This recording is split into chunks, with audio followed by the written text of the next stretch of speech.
Welcome back, boxing fans, to another great show with Sean Unboxing. Sorry I'm a little late, but obviously people have things to do. Here it's in the morning for me, and yes, this show did start a little earlier than usual. Here it's 8 o'clock, so 8 o'clock in the morning is not so bad. Thanks everyone for jumping in. Controversy has ensued already. I missed it, but when I was walking the dog, I heard that Katev ended up getting robbed in his fight versus Morell. Obviously, that is big news. I did predict Morell to win that fight, just because, of course, Katev is a unknown soldier. We know what to expect from Morell, and nobody could have imagined him losing that fight against this very inexperienced professional fighter from Russia. Right now, obviously, the next fight is starting. Yes, Mike says Katev got robbed. Sean, I'm disappointed, man. I really thought Katev won. Yeah, it's no surprise, though, eh? The robbery is in. That's the problem with boxing. You never fucking can assume anything because it's always some sort of bullshit. Wayne Evans is in the house. What's up, Wayne? What's up, Jaime? I thought Katev edged it, but it was really close fight. Was it a draw or it was a split decision, right? Morell ended up getting the decision, which makes it that much worse. If it was a draw, then at least people would be like, But here we go now. Pueo versus Matias. As I said, of course, this fight's going to be at WBC, so there's no next day weigh-in. So that could be the difference in this fight. We will find out if Matias can do what he's done before when he was a dominant, destructive fighter. Obviously, recently at the IBF weight class, he's looked less than stellar. And we know that, of course, Pueo is long, awkward, and difficult. Obviously, already beating Gary Russell in a very good performance. But round one is exactly what you'd expect. Matias pushing forward. Pueo counter-punching and moving. Getting off, getting out, getting off, getting out. And so far, Matias still hasn't landed anything really significant.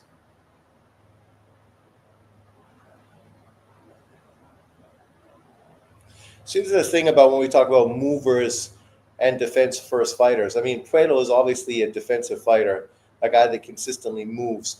But you also notice that he does get work off. He does throw hands. He does throw power shots. He does throw body shots. And then he moves. Right there, you got to hit the body. Stop waiting so long, Matias.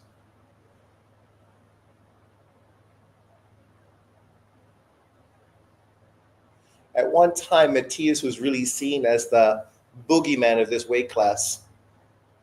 How time changes everything. Morell as well. Remember, Paulie Malignaggi was talking about how Benavidez and Morell would both destroy Canelo Alvarez. Now, I mean, how does that narrative look?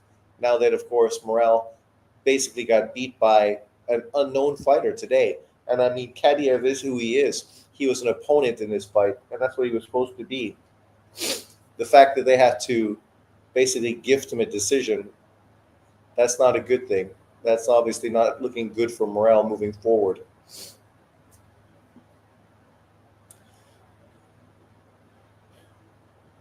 Matias is just such a slow starter, eh? A guy that really slowly moves forward, slowly starts letting his hands go, slowly increases his volume. He looks like he's in no hurry at all. Dominican versus Puerto Rican. There you go. Good jab to the body. Nice uppercut from Pueo. Those uppercuts going to be there all day.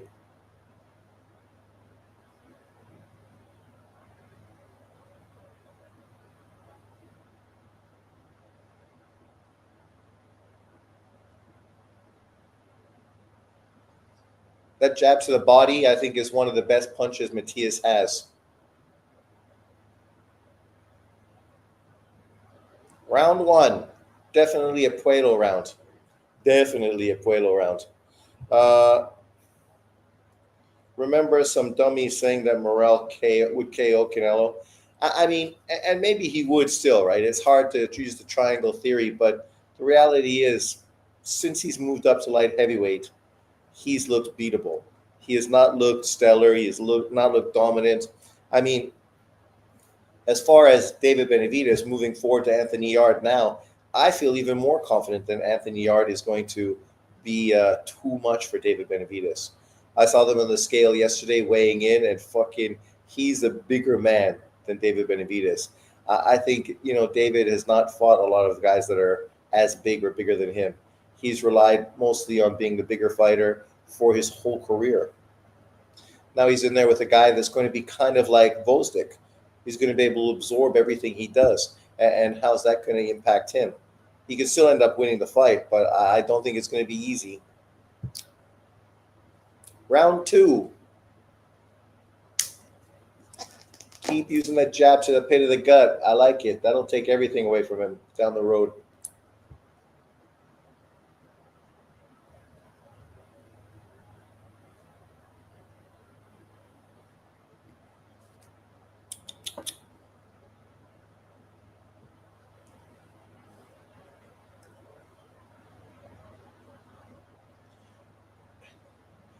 Matias never bends his knees. Nice left hand down the pipe from Puelo.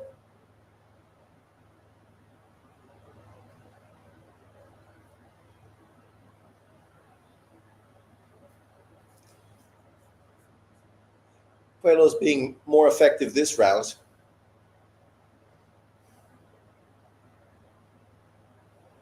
Oh, nice shot from Puelo. Nice shot from Matias. Both guys exchanging. Turkey likes this fight because it's not no Tom and Jerry match.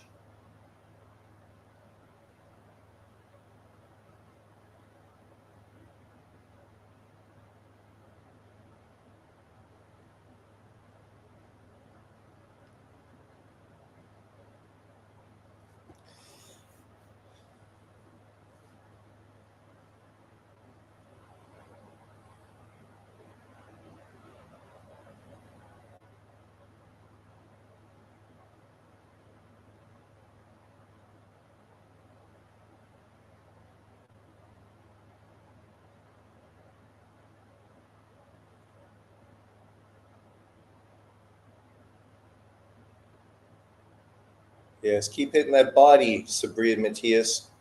He is the true body snatcher.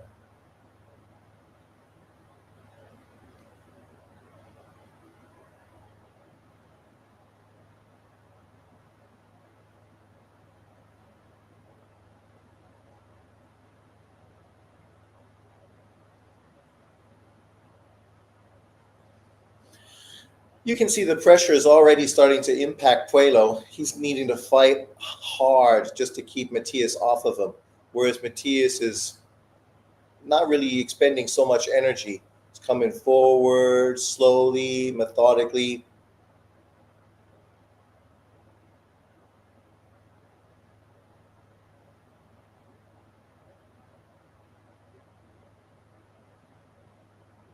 That's a better round for Matias, but I still think Puelo ended up edging it. Let me know what you guys think in the comment section below. Sean, am I blocked? No, you're not blocked. David's resume aging well. I don't know if that's aging well. I was impressed by Katev, but there's room for improvement.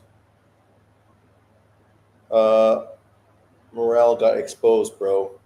Sean Morell got a nasty robbery. Jaime, lots were picking Katev to beat Morell. Not lots of people were picking Katev to beat Morell. People mostly were picking him to win because they wanted to expose David Benavidez. If David Benavidez' best win, Morell got beat by an unknown fighter with 10 professional fights, what does that say about David Benavidez? It says that his resume is overrated. His best win is against a guy that Canelo already knocked out, who just got beat by a bum. David Morell, who just got beat by an unknown fighter. Andrade, who never fought a world champion. And ex-champion that better be have knocked out and sent into retirement, right?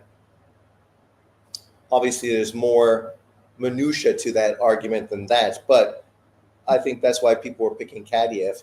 Not that Pat Katev, people were really believing he's going to win. I picked Morell because I felt Morell's speed, experience would eventually be too much for Katev.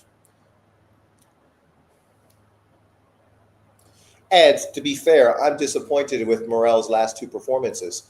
I think, he's doing what we expect Cubans to do, disappoint. Because I think he's got more in the gas tank than he's shown in those two fights.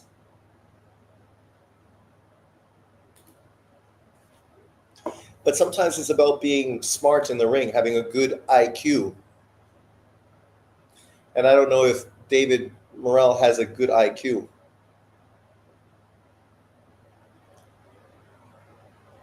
What adjustments was he making in both fights? You can see that Pueo is going to be holding a lot as this fight goes through, just to try to get a break from the onslaught from Matias.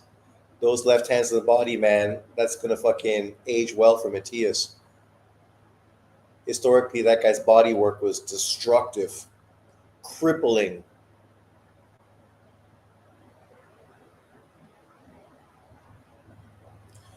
And Pueo doesn't look like he's got any power to keep him off.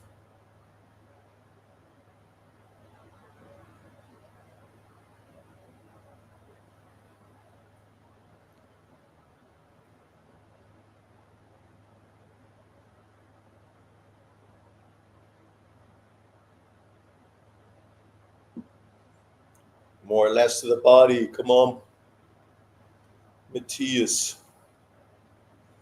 I'd love to see Matias get a sensational knockout win.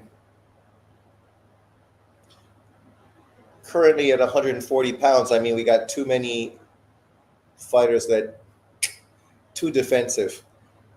I'd like to see Matias versus Gary Russell. All out fucking war.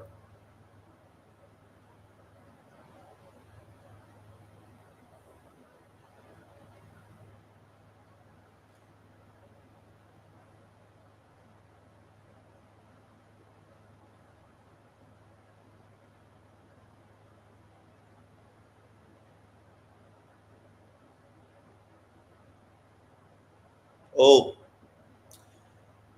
Puelo's starting to get hit clean by that left hand. I got to give that to Matias that round. 2-1. 2 rounds Puelo, 1 round Matias. The tide is turning.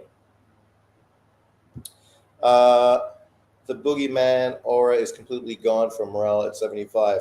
Well, he never had a boogeyman aura at 175, but at 168, right, it looked like potentially he could be the man.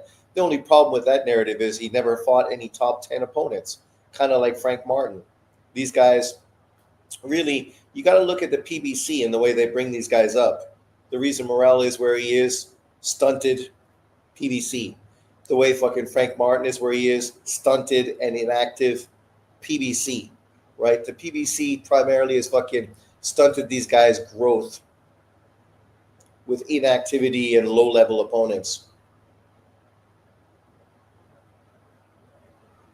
He's not. He's fucking pushing pressure on him nonstop. Round 4. Keep hitting that body with that left hand. Snap those ribs.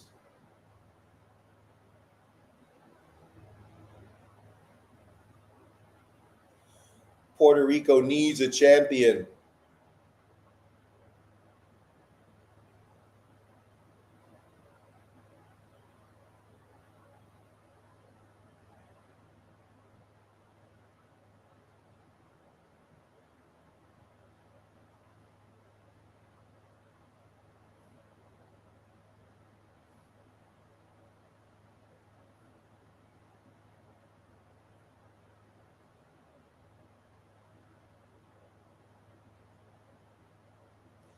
The pressure is too much. Puelo's fighting like a fucking cornered cat. Wow.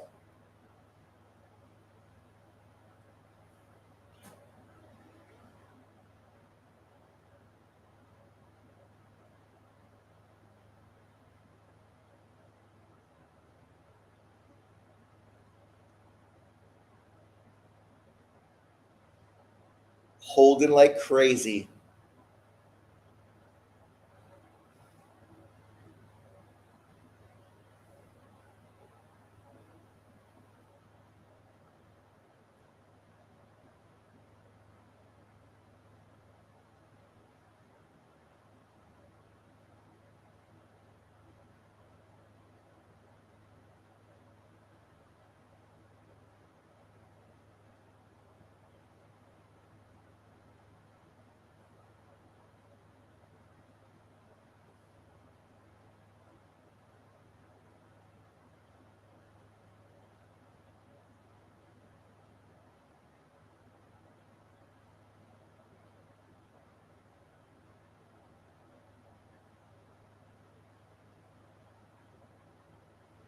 Fucking Puelo headbutting like fucking Tim Bradley in there.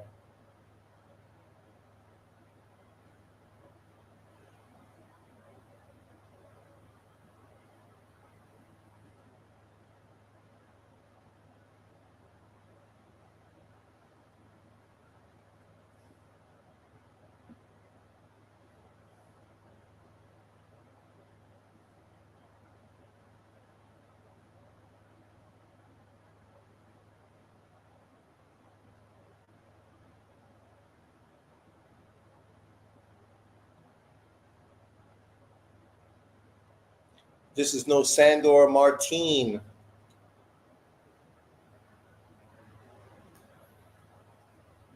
Round 4. Salute to Sean for letting me on the stream. Oh, you're welcome. The more the merrier. Matias is a fighter. Matias got no D. Well, Matias is all about destruction, right? He knows he's going to take some punches in the process, but he's okay with that. Look at Bud. When have you ever seen Bud as active socially as you have now? I mean, this is what people said he should have done early on in his career, and now he's doing it, and he's getting rewarded because of it, getting paid.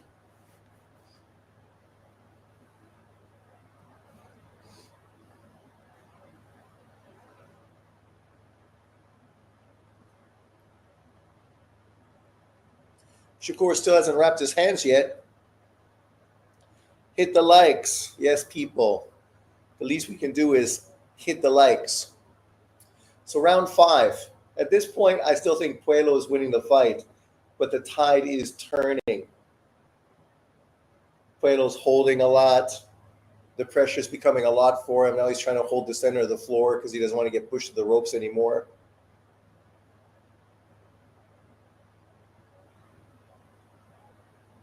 Keep jabbing to that body, Matias. Don't let that stop.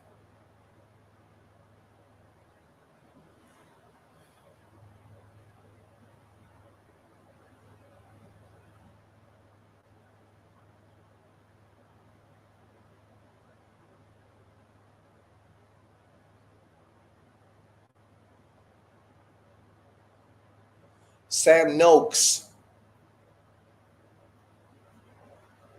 Does anyone think Sam Noakes has a chance against Abdullah Mason? That's a big ask, that fight right there.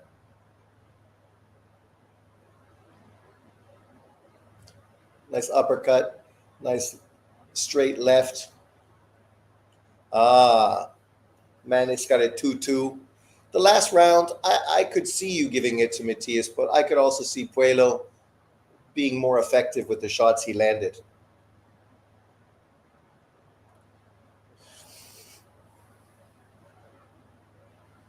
But he's definitely holding a lot more now.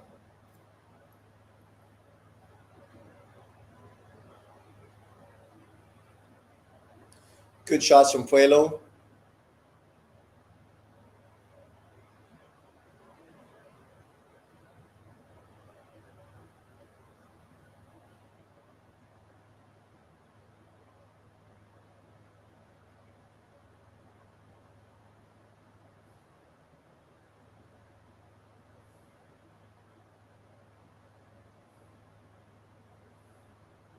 Come on, Matias. Hit that body.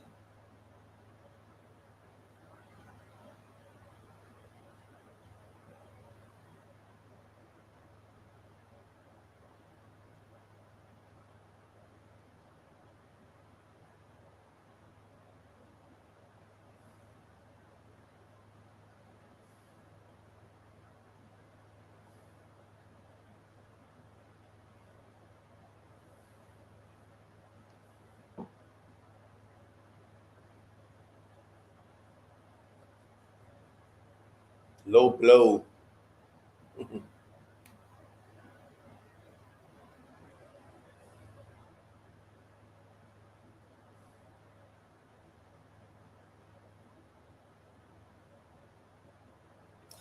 I think Puelo won that round. Salute Sean. Another Shakur snooze fest on deck. Let's hope not. Sam Noakes is a great fighter. I think he beats Mason by split decision. Really? That would fucking upset the world on its head. Because, of course, I mean, Abdullah Mason is supposed to be the next great American fighter, the next superstar, the next Boots Ennis, the next Roy Jones. Yeah, this fight's totally a war of attrition. Who's going to fold?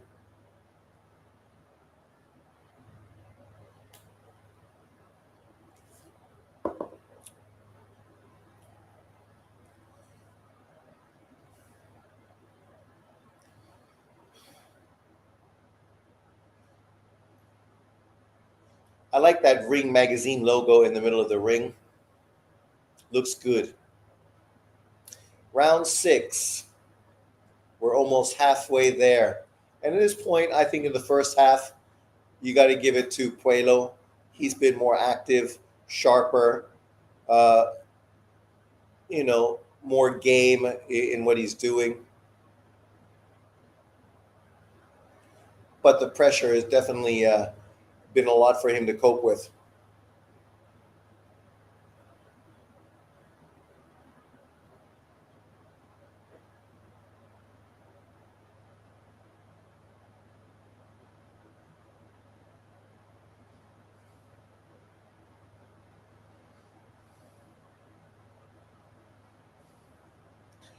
Puelo is an octopus.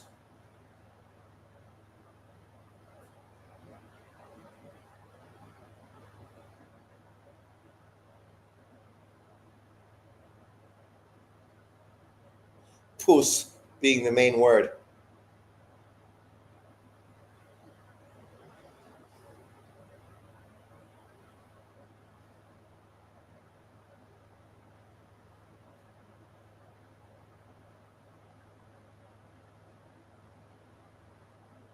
Nice right hands from Matias. Just keep those punches like that, short. There you go. And hit that body. I still love that left to the body, the jab.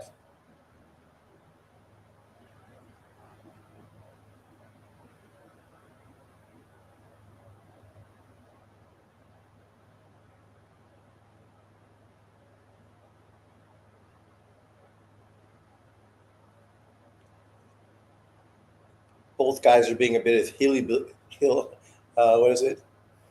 Billy Goats in there. Nice uppercut from Matias. This round so far is a much more of a Matias round. So I would say after 6 rounds, it's probably 4-2 Puelo or maybe a close 3-3. But close, you're really looking for a reason to give Matias a round. I'm sure Coppinger has it 3-3. Oh, he's sitting there. He's letting you hit him. Hit him.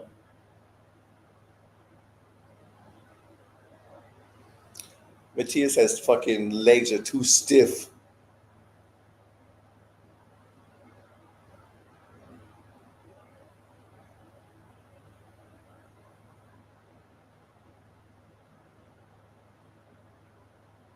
Nice uppercut.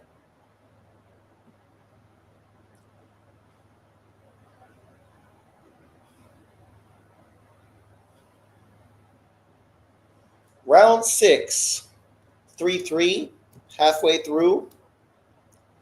Prelo fights with the construct. Saw Superman, crazy ass film, but they got Superman down, in my opinion, saving everyone. I think they can build off of it. Morell got a gift. I gave Morell 4, and the knockdown subtracted 2 rounds.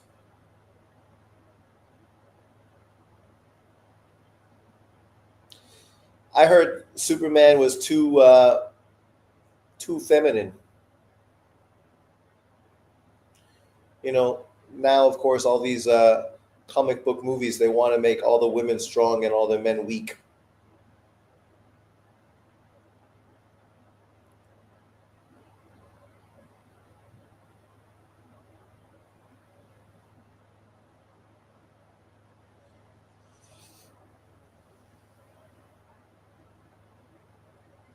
Round 7, the second half of the fight. Let's see if anything can change.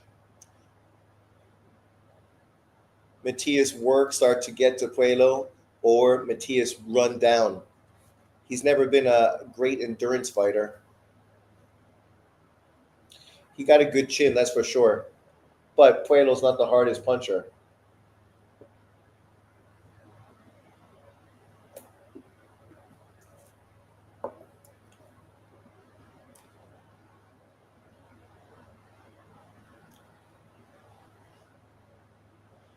He's like Rios. Remember Rios back in the day?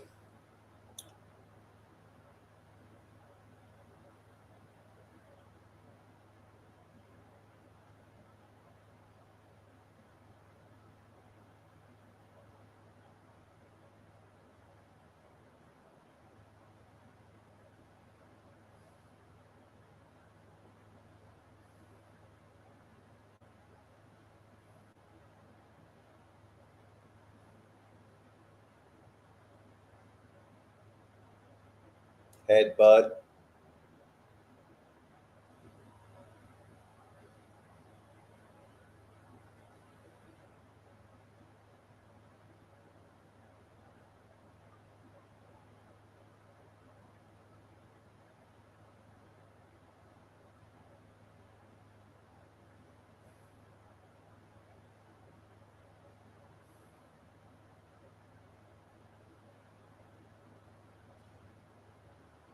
The resilience, the pressure.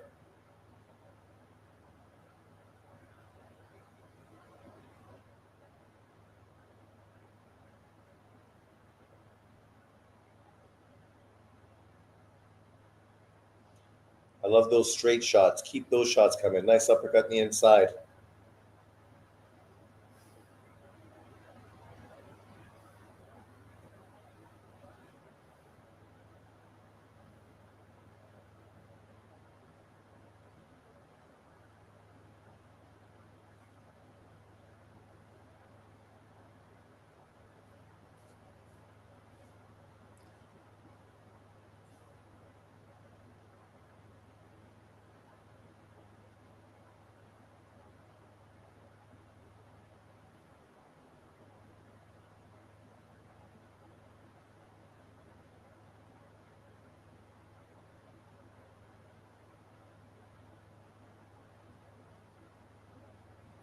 Now Puelo's starting to get wild. That was a good left hand from him.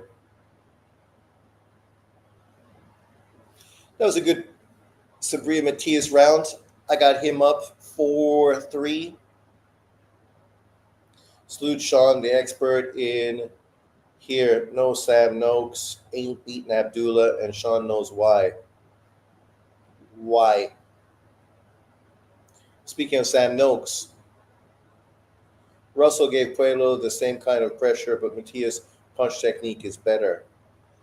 Well, also, I mean, that was before Gary Russell was on the roids, right? Do you think Zepeda could win, to be honest? Anything's possible, but I got to think that Shakur is just going to be too skilled for Zepeda. What did you think of Morell fight, Sean? Actually, I missed it. I was walking the dog. The fight card happened earlier, but from what everybody told me, it sounds like Morell got lucky and was given the gift. Matias would give Devin and Hitchens problems.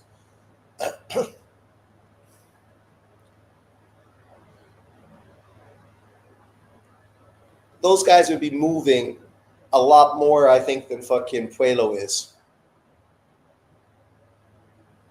Which could make it easy or could make it ugly.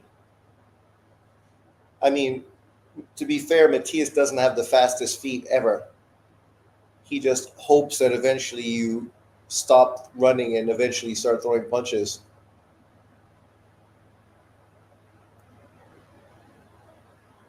Sam Noakes did your taxes last year. He got a bit lucky, but not a bad robbery. The man is a beast, though. Doesn't look very good for David, though, does it? That's the best win on his resume. And, you know, some people feel he got lucky against the unknown dude that had 10 professional fights. I can see a similar performance from Shakur as Katie did last night. Well, that would do it. I mean, if he fights like Katie did, he'll win just as easy as she did, for sure. The difference is, I don't think that Zepeda is going to fight like Amanda Serrano. Serrano was trying to outbox Katie Taylor yesterday, and that's why she was ineffective. She literally is missing almost every punch by fucking 6 inches. Like, she's a knockout power puncher. She should have been fighting like Matias last night, right? If she would have done that, she would have been far more effective. Who's winning? 75% of the people think Matias. Morell has talent, but a work in progress. Iman is no joke and likely still juicing. Everybody's still juicing, so that's not a fucking big deal. Didn't Benavidez and his team accuse Morell of juicing before their fight?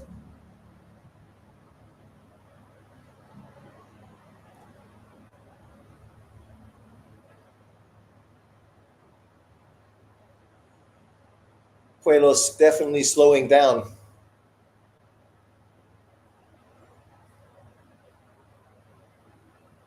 That body work.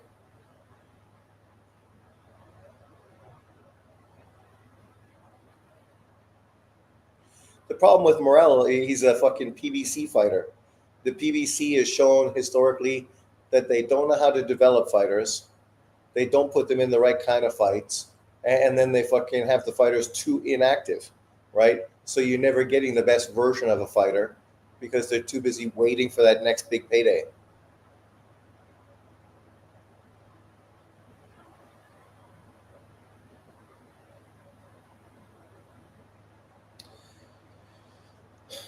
Boxing wasn't going to let a drug cheat beat Morell, and the guy's getting suspended probably. Come on, Damon. Stop your cap. Fix Turkey cards now. This is bullshit. Morell won. Why can't Turkey do anything about that? Well, you pick the judges, right? And the judges do what the judges do. Next time, don't get those judges. Try to get different judges. The problem is they have all fucking American judges. It's the same fucking scam everywhere.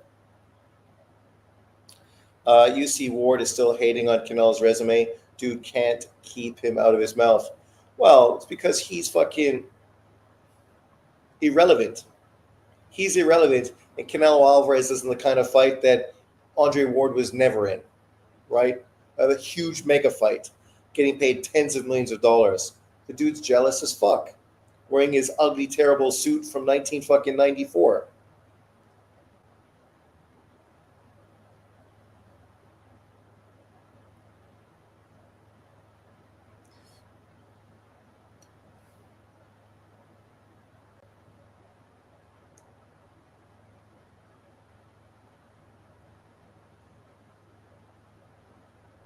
Come on, Sabrina Matias, knock him out where Turkey is too busy talking at the ring.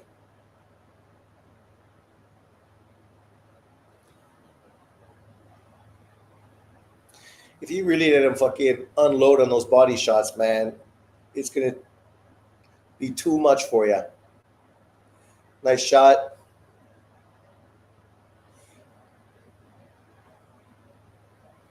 I don't know how he's given Pueo the last 2 rounds. Literally, fucking, he's the worst fucking boxing pundit in the sport. Fucking Mannix.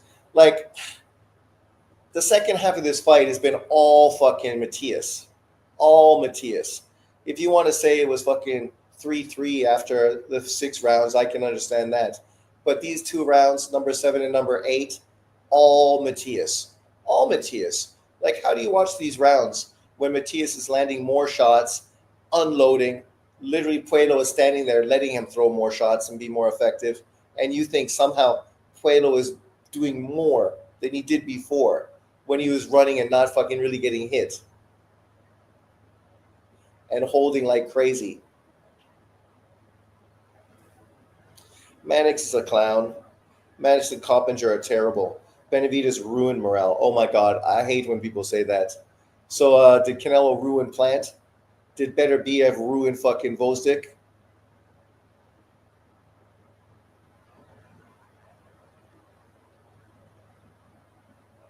Morell came back like Ward did. Kovalev is a legendary win. Yeah, okay. Thank goodness I don't place a bet on Polo Loco. I mean, Damon, we know you only fucking supporting fucking fighters because they're black, which right there disqualifies you from everything you have to say.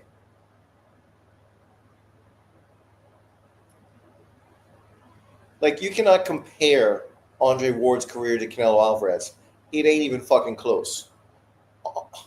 Canelo Alvarez did what Andre Ward didn't dare do, which was become undisputed at 168, right?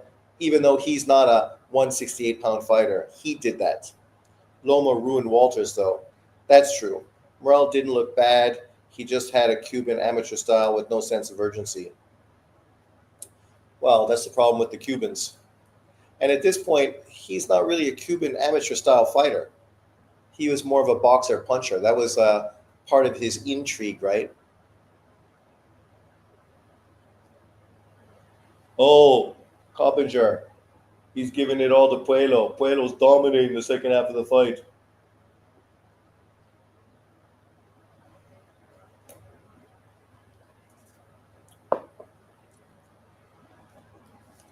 Loma ruined Russell. Well, Russell went on to become a champion and held the title for 6 years afterwards. So I don't know if he ruined him. Ward allergic to Canadian southpaws. Yes, he is. Machado, now that's a fact. Turkey. Hey. Hey.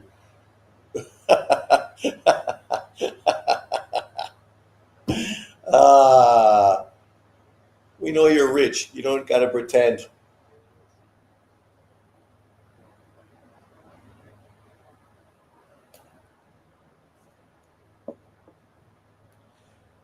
We like you because you got money, not because fucking you look cool or like you can box. Round 10. The question is, can Matias stop Puelo and put a fucking exclamation mark on this performance?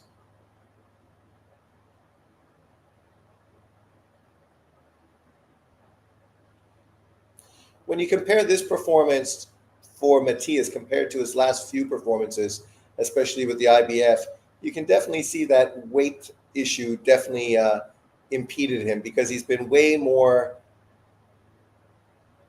lively, obviously a lot more energetic. It's the 10th round, and he doesn't look like his gas tank is giving him a problem at all.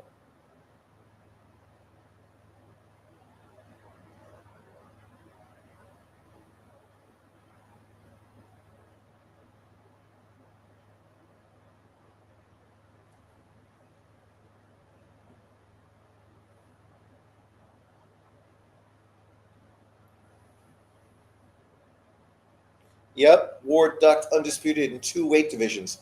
He could have been the first guy to become a two-weight undisputed champion, right? Imagine how that would have looked for his resume and his legacy if he would have done what Bud Crawford ended up doing. He could have. He could have fought Adonis Stevenson. He could have fought Lucien Boutte. Both occasions he fucking ducked those fights, right? All for what, right? He could have also rematched Carl Froch in the UK. Those three fights would have completely changed Andre Ward's legacy. He would have been the first two-weight undisputed champion. Everybody else would now be following in his footsteps. They'd be trying to echo what he did in his career. And then him going to the UK to get paid big money is exactly like fucking Canelo fighting Bud Crawford right now, right? You know, cashing out, getting your big payday. Unfortunately, he didn't do that. He was too busy trying to call out Golovkin, a middleweight.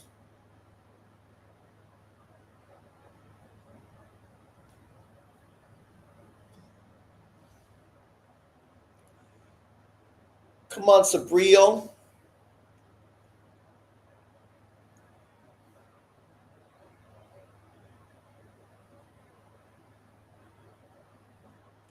Fucking, what's his face going to be holding like crazy for the next fucking 2 rounds?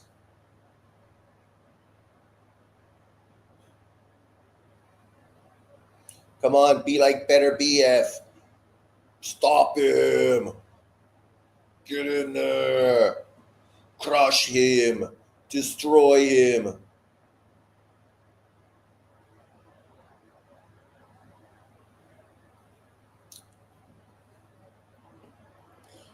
Or just a bitter man. Bitter and broke. Hey, Anthony Yard, Mirage is scared because finally Morell is fighting a guy who's actually done something, right?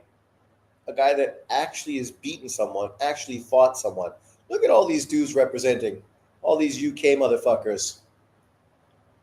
Hey, Abdullah. Noakes. Fucking big gravy. Big gravy.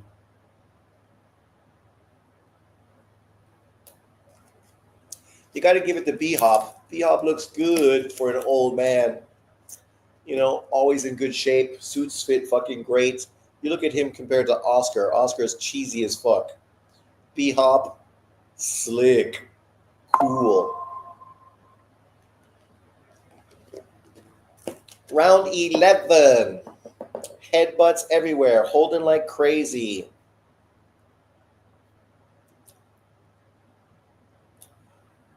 Come on, Matias. Oh, that was a fucking great uppercut out of nowhere. Where's your anger? Come on. Put down the gum shield and fucking beat this guy. Chop down that tree.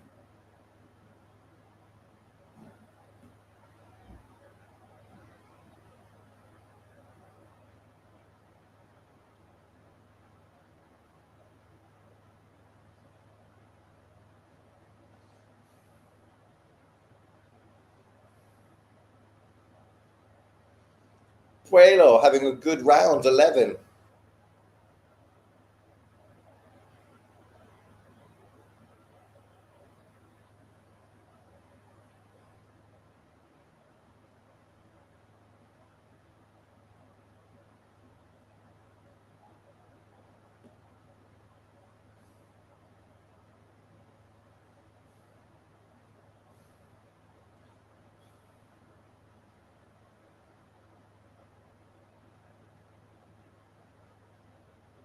You got to give it to Puelo, right? You can see he knows how to win. He knows how to win. He might not dominate, he might not be great, but he knows how to win. Something Matias doesn't really know how to do. Matias just does the same thing over and over and over again and hopes that it's successful. But Puelo changed shit up, headbutts, holding, shoulder pushing, fucking combination flurries to fucking steal rounds. This has been a much better round for Puelo.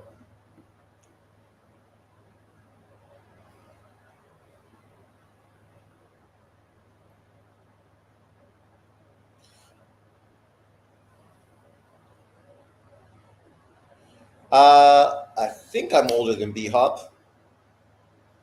I'm 57. How old's B Hop? I don't think he's. Maybe B Hop's older than me. B Hop's in fucking way better shape than me, but I look much younger. But his bank fucking is more full than mine too. So I think B Hop's winning. Winning. I would not fill in a suit as good as B Hop. He like 60, yeah. So he's a few years older than me. I'm gonna get in shape. So by the time I'm 60, I'm looking like B Hop. Hopefully not bald, but you know, looking cool. That was definitely a Puelo round on my cards. Your boy Matias ain't looking too good, Sean. Well, he's been looking good the whole fight. Just because he lost the 11th round. Boxing, you lose rounds. 4, 7, 8, 9, 10, those 4 rounds, I had Matias win all 4 of those rounds. But this round, I gave Puelo. So on my card right now, what is it? 8-4, Matias. Yes, that was a great shot. That took the fucking steam out of Matias for fucking that round. Last round to go. You're gonna find Puelo. He finds a way to win, but even if he wins, I still have him losing. 8-5.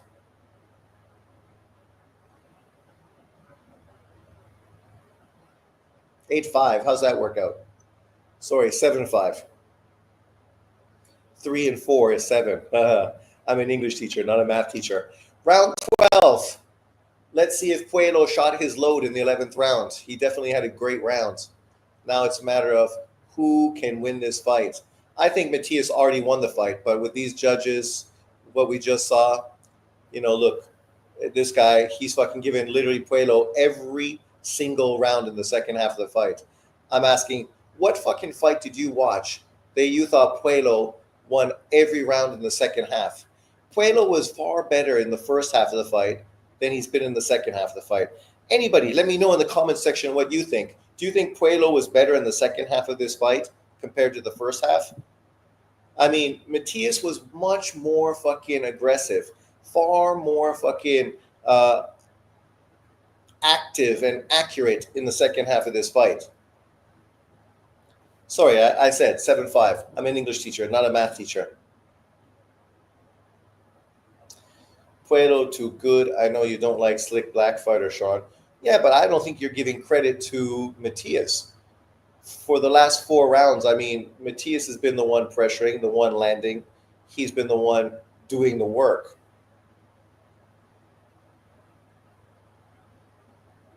Oh my God, Damon, shut the fuck up. Nobody wants to hear you fucking talk. You're the guy that on fucking Waves channel going, oh, Morell won. I saw it on the fucking box rec. I don't believe in fucking robberies. I only believe in good judges. Shut up. You're a clown. Literally, you say that now, and then if it was the opposite, you'd be fucking crying like a bitch. So stop.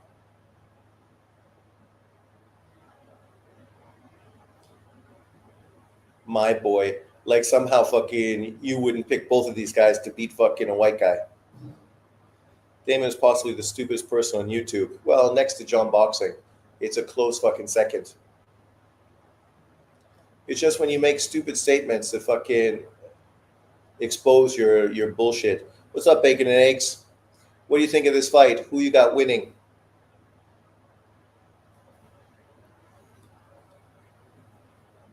Apparently, Mannix thinks fucking Puelo's dominated the second half of this fight. I bet on Puelo's decision. Yes, I bet Puelo. Hope he wins. Could go either way. That they eat hot dogs for the shape.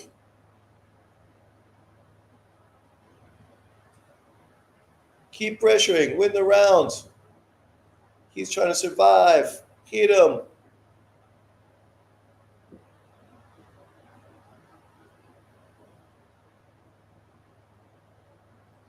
Fight's over. I think Matias won.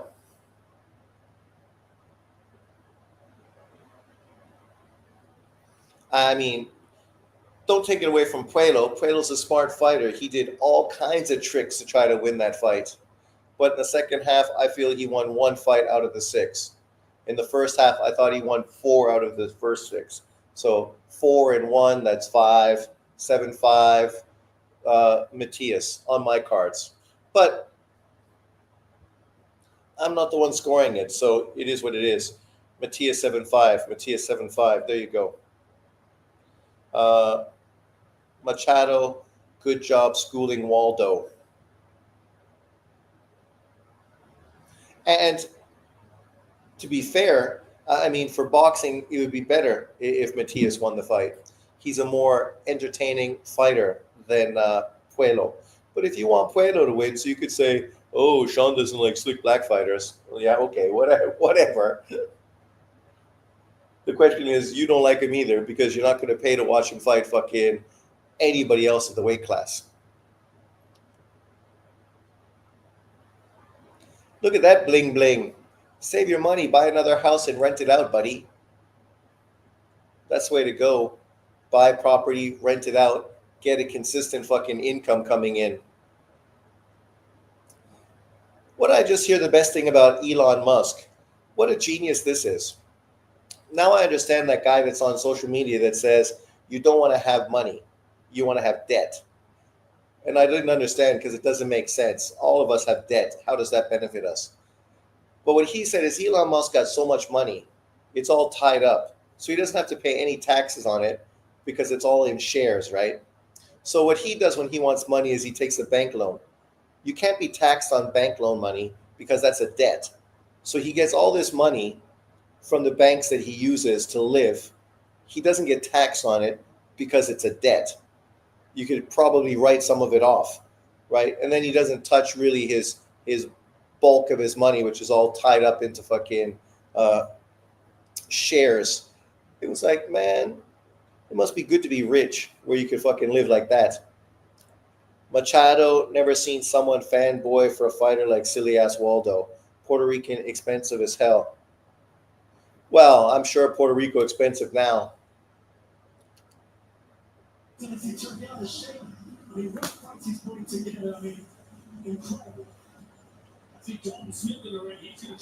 Oh, Dalton Smith is going to be next.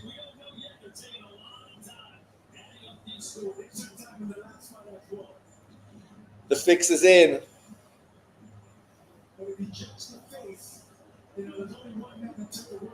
What are you talking about? The face? It's a headbutt that caused the cut. Man, this is why these guys are clowns. If you judge the face, there's only one winner.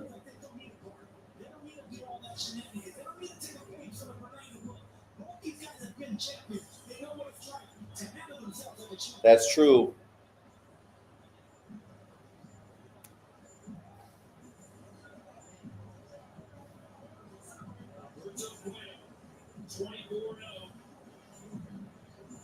Matias, 22-2. Going the distance in his last 7. Will he win all 7? Let's find out. Here's Thomas Tucker. Ladies and gentlemen, after 12 rounds of boxing, we go to the judges' scorecards. Judge Franklin Hardy scores it 114 to 114, even a draw.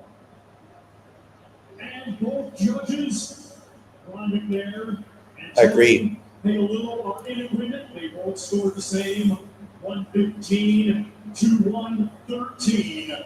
Both winner by majority decision.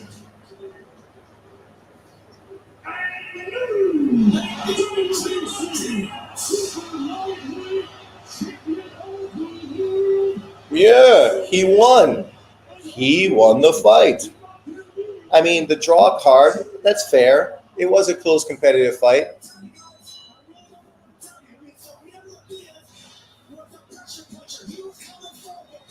Yeah, and Pueo was countering and fucking holding.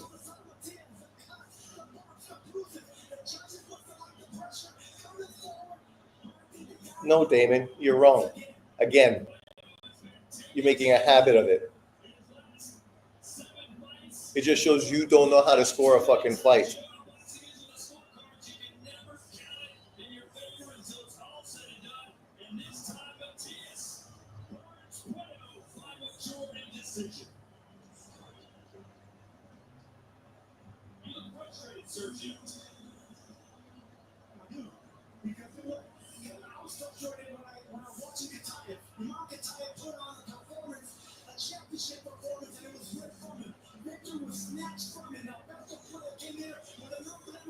Oh my God.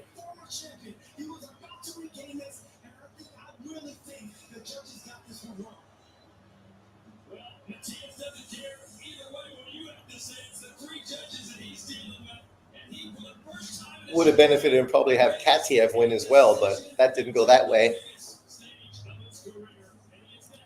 So, people can moan. You know what people are going to say the next day? Oh, Turkey fucking up the cards. The fix is in. But yet you get the same kind of stuff with Golden Boy, Matchroom, fucking PBC, Top Rank, right? We always have fucking crazy ass cards and scoring.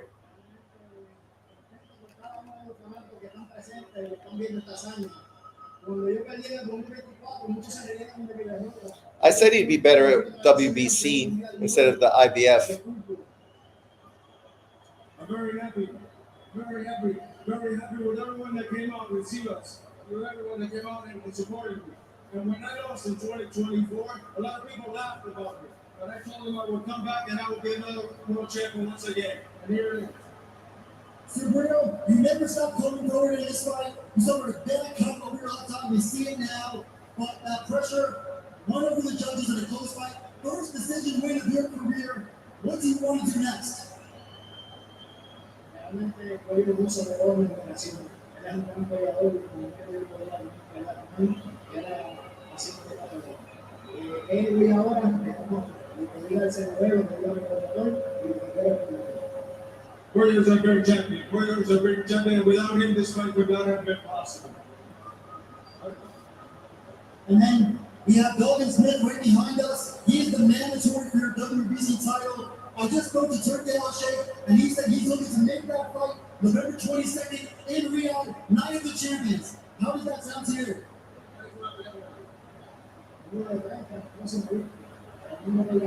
Yeah, I don't mind getting paid. No friend. You will fight him in November Cup for the World Cup. You want exciting fighter? I'm here. The English. You want exciting fighter? I'm here. Matias, man, take the money while the money's there, buddy. Fucking cash out. Enjoy. Like someone said earlier, Puerto Rico's expensive. And just like that, the next fight has been made, Sergio. What do you think? Dalton Smith is who I'm I mean, what that man wants, that man gets. And look, another fantastic matchup here. Are the English guys going to continue to lose, or are they going to finally win one? That's the question. Are the English guys finally going to get a decision? I lost. Matias style is good for boxing. Haven't seen the translator since the HBO boxing days. And still, what's the white brother's name? Dalton Smith. Dalton Smith. You got the guy, of course, that's fighting Abdullah Mason and now Dalton Smith. Dalton Smith, like Sam Noakes, two good fighters, but at this point, who have they fought, right? Sean, is Dalton Smith any good? Well, the question is he this good? Is he world level good, right? Maybe. Like, remember when fucking Matias lost to, what's his face? The Australian fighter. Nobody gave the Australian guy any chance of beating him, but he beat him, right? Unknown Australian fighter. We knew his name on BoxRec, but nobody had really seen him do too much. Nobody expected him to do that much. They robbed Pueo. It wasn't a robbery, David. I had it 7-5 on my cards, and that's how it turned out. So perfect scorecards. Judges and me saw things exactly the same. You had one draw in there because obviously Pueo is a game fighter. And it's a hard fight to score because both guys were throwing a lot. But once again, I was right. UK Eurotrash isn't any good. See, this is the problem with Damon Wester. He was just here fucking dick riding fucking Andre Ward. But then he's going to hate on fucking UK Eurotrash. Yet Andre Ward's whole resume is fucking Eurotrash. Literally. His whole resume is Eurotrash. So, okay, David, another fucking bad take from you. Like, dudes like you just can't stop taking fucking L's. You can't just be a boxing fan. You got to be a fucking hater. You got to expose yourself day in and day out. Judges see the fight from one angle, which is whack. That's true. Some of Bud's and Ward's. Yeah. I mean, trying to discredit a guy because of Eurotrash. It's the stupidest fucking thing I've ever heard. This is why Black Americans disrespect and downplay everyone that's not Black American. Like, they just had Yi, who was a 7'1", very versatile Chinese player in the NBA. Didn't stay in the NBA because he said it was a hostile work environment for him. Nobody fucking respected him. They didn't give him fucking any respect at all being Chinese. They looked down on him because he was Chinese, like they were better than him. So he told that to the kid that just got drafted to Portland. You're going to this environment where you got all these fucking kids that are black. They're going to think fucking you are not good because you're not black. And it's not going to be a friendly environment, even though they're your teammates, right? Your teammates. You don't find this in England with fucking English Premier League football teams where you have a mix of all kinds of players working together. The whole point of a winning team is having a winning fucking, you know, clubhouse. Yang had a solid summer game yesterday. He was fucking excellent yesterday. Can hit the three, can post up down low, great passer, fucking blocked like a lot of shots as well. What about the French kid? The French kid fucking was great. Who expected him to fucking do what he did? 7 block shots yesterday, real athletic, more mobile than Yang. That kid looks good, man. That kid is a real deal. And he got drafted, I think in the teens. Mannix even said he didn't see Matias win 7 rounds, and he's white. He's a good analyst. What does him being white have to do with anything? Mannix is historically fucking known for being a terrible analyst, but okay. Take that L as well. Because him being white somehow is significant. I don't know when his color has to do with anything, but okay.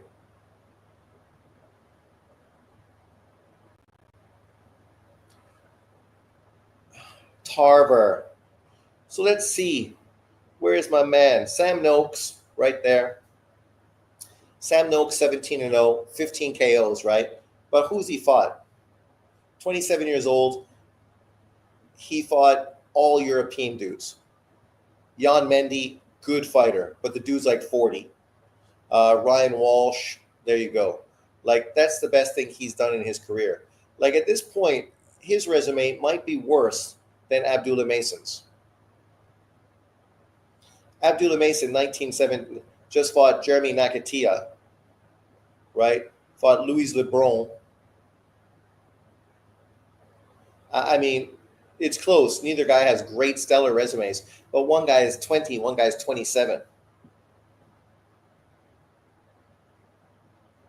Yes, he's the worst. Sean, am I wrong if I feel Pueo is still the best at 140? You can feel he's still the best, but I don't know how you would rate him over Teo. Damon Wester being real racist tonight. Mad his Section 8 is getting taken away.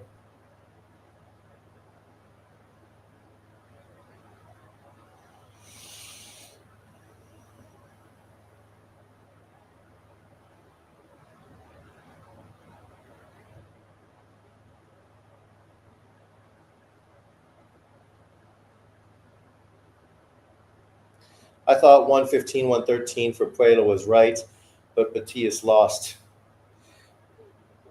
115, 113 Matias, not fucking Pueo.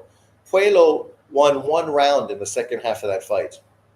What's Noakes' reach? Abdullah 74. Hold on. I'm just looking at Dalton Smith right now. Dalton Smith, similar, right? 18-0, 13 KOs. Not the power, but has a better amateur pedigree. He fought Matthew Germain, the Canadian fighter, 26-2-1 in his last fight. Jose Zepeda, Sam Maxwell. So he has a bit of a better resume than both of those guys so far. But even though, still, not great. Doesn't list his reach, so we know he's almost 5'10", but it doesn't say how his reach is. As far as Sam Noakes, also doesn't list his reach. He's 5'8", doesn't say his reach. But he's probably giving up about 5 inches in reach, right? He's probably got a 69, 70-inch reach. Power punches landed, Matias. Body shots landed, Matias. They're going to say jabs. I didn't see too many jabs being thrown from anybody, so.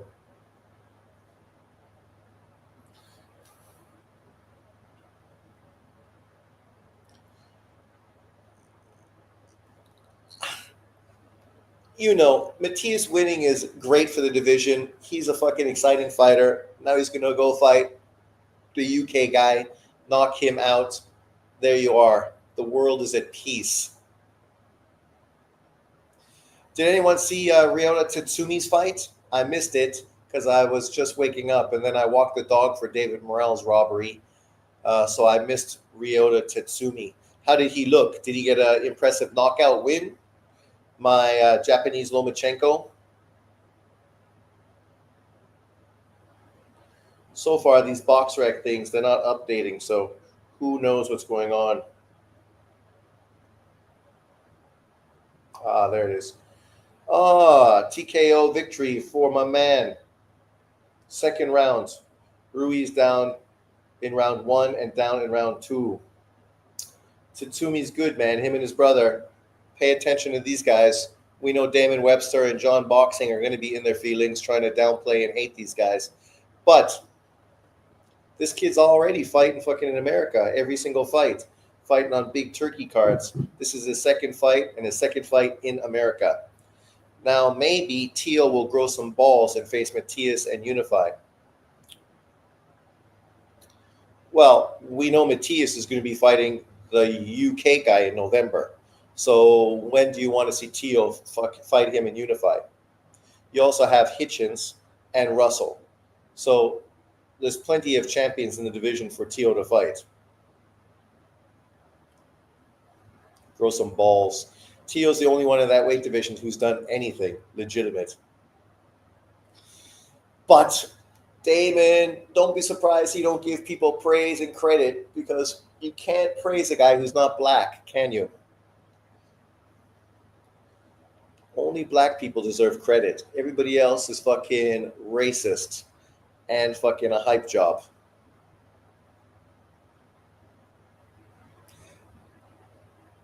Bud, let's go.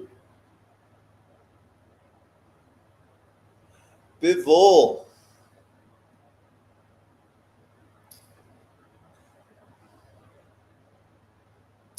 Junto, the real deal. BoxRaw.com. So BoxRaw got some good fighters representing them.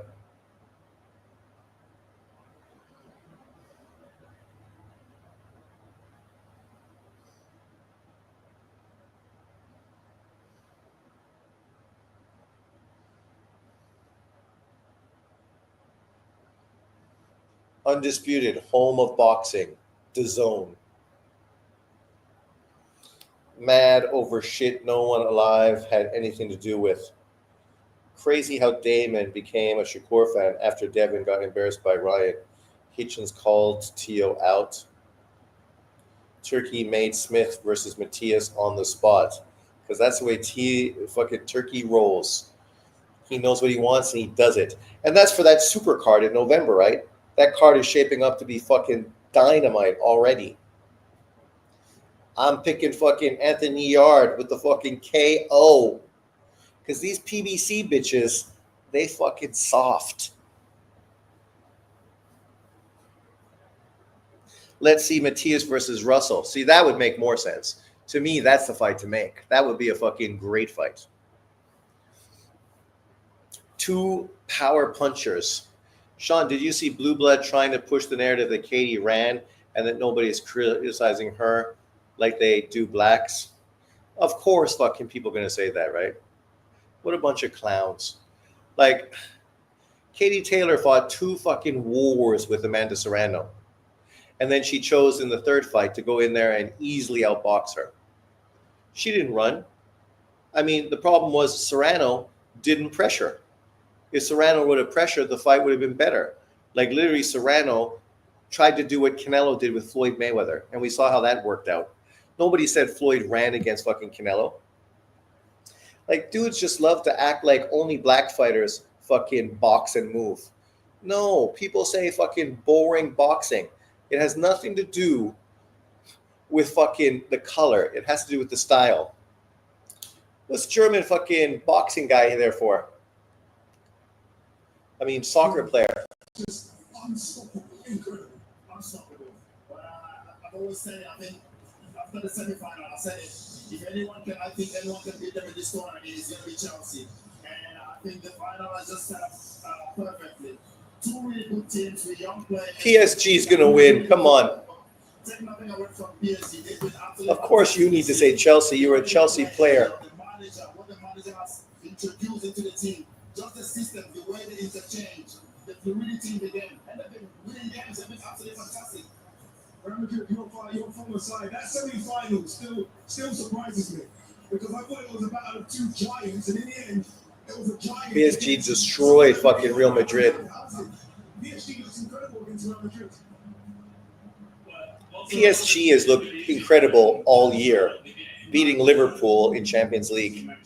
Yeah, she is like by far the best team this season, especially from early on. So it do not surprise me, but how long they keep the level on the really highest level, especially also this tournament, how they admit to this tournament, like especially the speed, how they move on and like move the ball without the ball. Then they come back, they're leading through the other team, stopping the ball. So they're quite impressive and they deserve a lot to be in this final.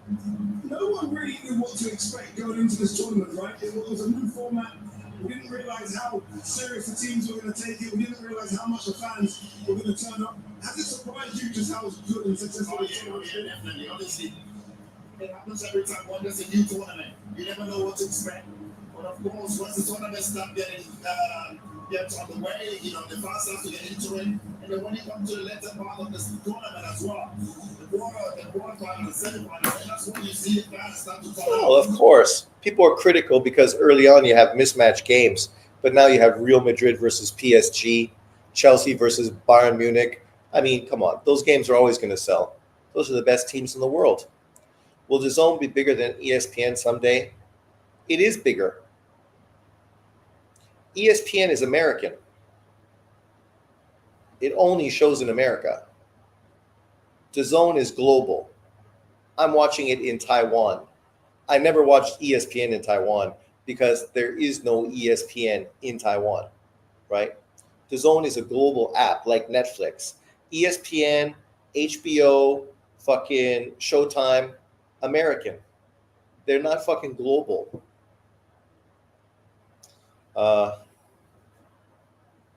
I bet on Vlad Hernandez tonight, Sean. You like his chances? I think he's going to win.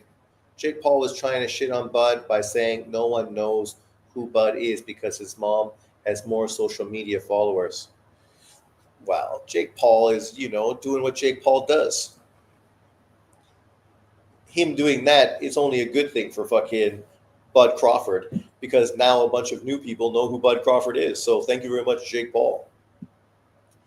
ESPN is called the worldwide sports leader in sports.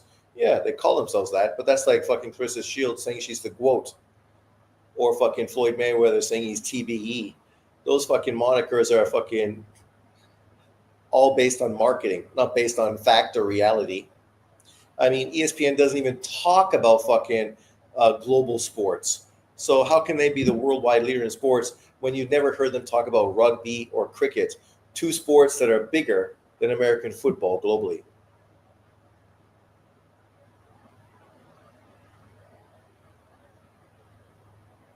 Damon Webster, another American who's never left the States, right? Yet he's going to tell us about fucking global fucking TV rights, even though he's lived in America his whole life, never fucking went anywhere, doesn't know anything. Tell us more, Damon. We need to be educated based on your fucking great insight to the global fucking world around us. Like, you're like John. Like, you guys never fucking travel anywhere, don't know shit. DAZN has finally come to Australia recently. Really? No, come on, bacon and eggs. Taiwan's had it for years now. Don't tell me Australia just got it. I can't believe you guys would have just got DAZN now. Remember when they took that big $1 billion loan and people said DAZN was going out of business? But they did that so they could push globally, right? And they needed that infrastructure, so they took that $1 billion loan to do it. Sean, you're really tripping. Rugby bigger than American football is a diabolical take. ESPN is not in Australia. What, you watch ESPN on YouTube? You don't have ESPN on your TV in Australia. What are you, mental? Australia got its own fucking sports channels. Why would they put an American fucking sports channel there? Like, sure, if you're going to use one of the fucking cheating things, you can watch fucking every single channel around the world. But that doesn't mean it's there. It's not fucking part of the package. It's not part of Australian TV. They'll be covering all our sports in the country. ESPN Boxing has better free fights. DAZN usually has shit UK fights mostly. If it wasn't for Turkey, it wouldn't be close. Yeah, once again, Damon, you show your stupidity and ignorance. DAZN is not only a fucking boxing channel. It's a global sports channel. It shows sports from around the world. Oh my God, stop, Mexican owns fucking bumlovkin. Like, I'm just gonna block you if you fucking come out and say stupid shit. How are me talking about ESPN and DAZN anything to do with fucking race? Please, go piss off. We don't need racial fucking dumbasses, regardless of fucking race or color here.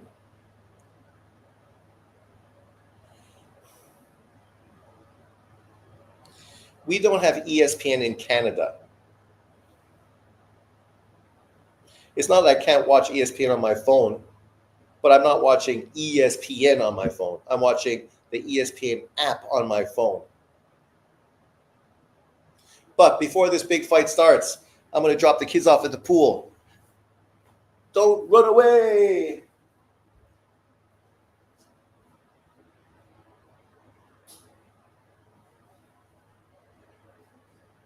Talk amongst yourselves.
Mexican Americans don't like tacos.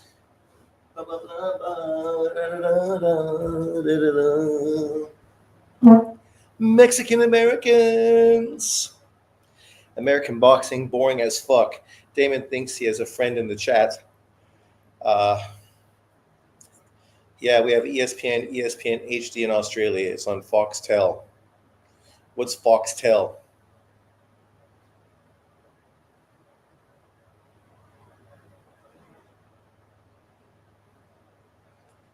Mexican bumlovkin.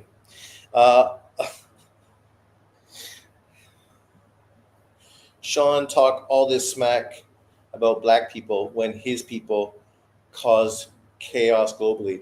What chaos do my people cause globally? I think that's Muslims right now that are causing chaos globally, not white people. White people are 7% of the global population. What chaos are we causing? We're keeping shit fucking together. You're welcome. Thank you very much. Without us, where would you be now? Mexico's so great. Go back to Mexico. Welcome back. Pay TV. Jim Lampley covering the main event. I heard that.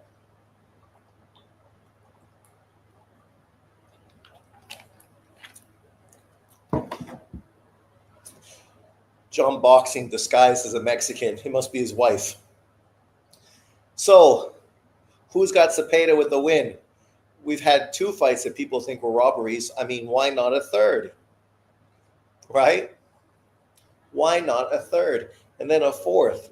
We could have all robbery all day card from Turkey Al Sheikh. Best thing ever.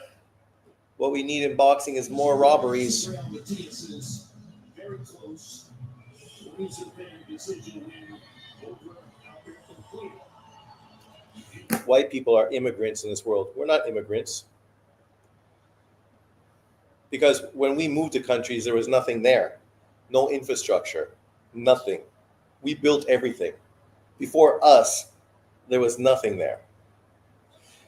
When white people moved to South Africa, they moved to barren parts of South Africa where there was nothing. Now South Africa is one of the strongest countries in the world because of white farmers that immigrated and built up that country. America is the same. Mexico. I mean, you're Mexican, but it was all Spanish people that fucking built that country, not Mexican aboriginals. Because what were you guys doing before? You got to go all the way back to the Aztecs, who fucking, like the Romans, exploded and destroyed themselves. And then luckily white Europeans came and helped you guys fucking develop. Well, kind of. You're still not really developed. That's why you live in America. African kings sold the weak Africans into slavery. Now their ancestors do nothing but whinge. True story. I hope Zapeda wins because Shakur say Ray Robinson was bums. Did he really say that? Shut up. Really? These young dudes, man, they just fucking talk too much. You stolen and murdered. No, that's the way of the world. Before there was Homo sapiens, there were other people like Neanderthals and many other people. What happened to those people? They were murdered and fucking destroyed by Homo sapiens who then took over the world. I mean, we're all fucking Homo sapiens. You want to focus on color because, you know, you are insecure. So you can focus on color. With me, everybody's fucking Homo sapien. Everyone's a person. My problem is, unfortunately for Black Americans, they always playing the victim. I got nothing bad to say about Mexicans because whatever. Now Mexicans are upset because Trump is deporting you. But fucking Biden deported you. Clinton deported you. Obama fucking deported you. Reagan deported you. Bush 1, Bush 2 deported you. Literally nothing is different right now. Deporting illegal immigrants has been going on fucking for decades. The only difference now is media and the way they're marketing it as anti-Trump. But Trump's not doing anything different than fucking Obama, the best president in the world because he's Black, was doing. Bombing more people, deporting more people. But everyone loved him because he was Black. You couldn't criticize him because that would be racist. Right? Well, that's it, right? People want to blame ancestors.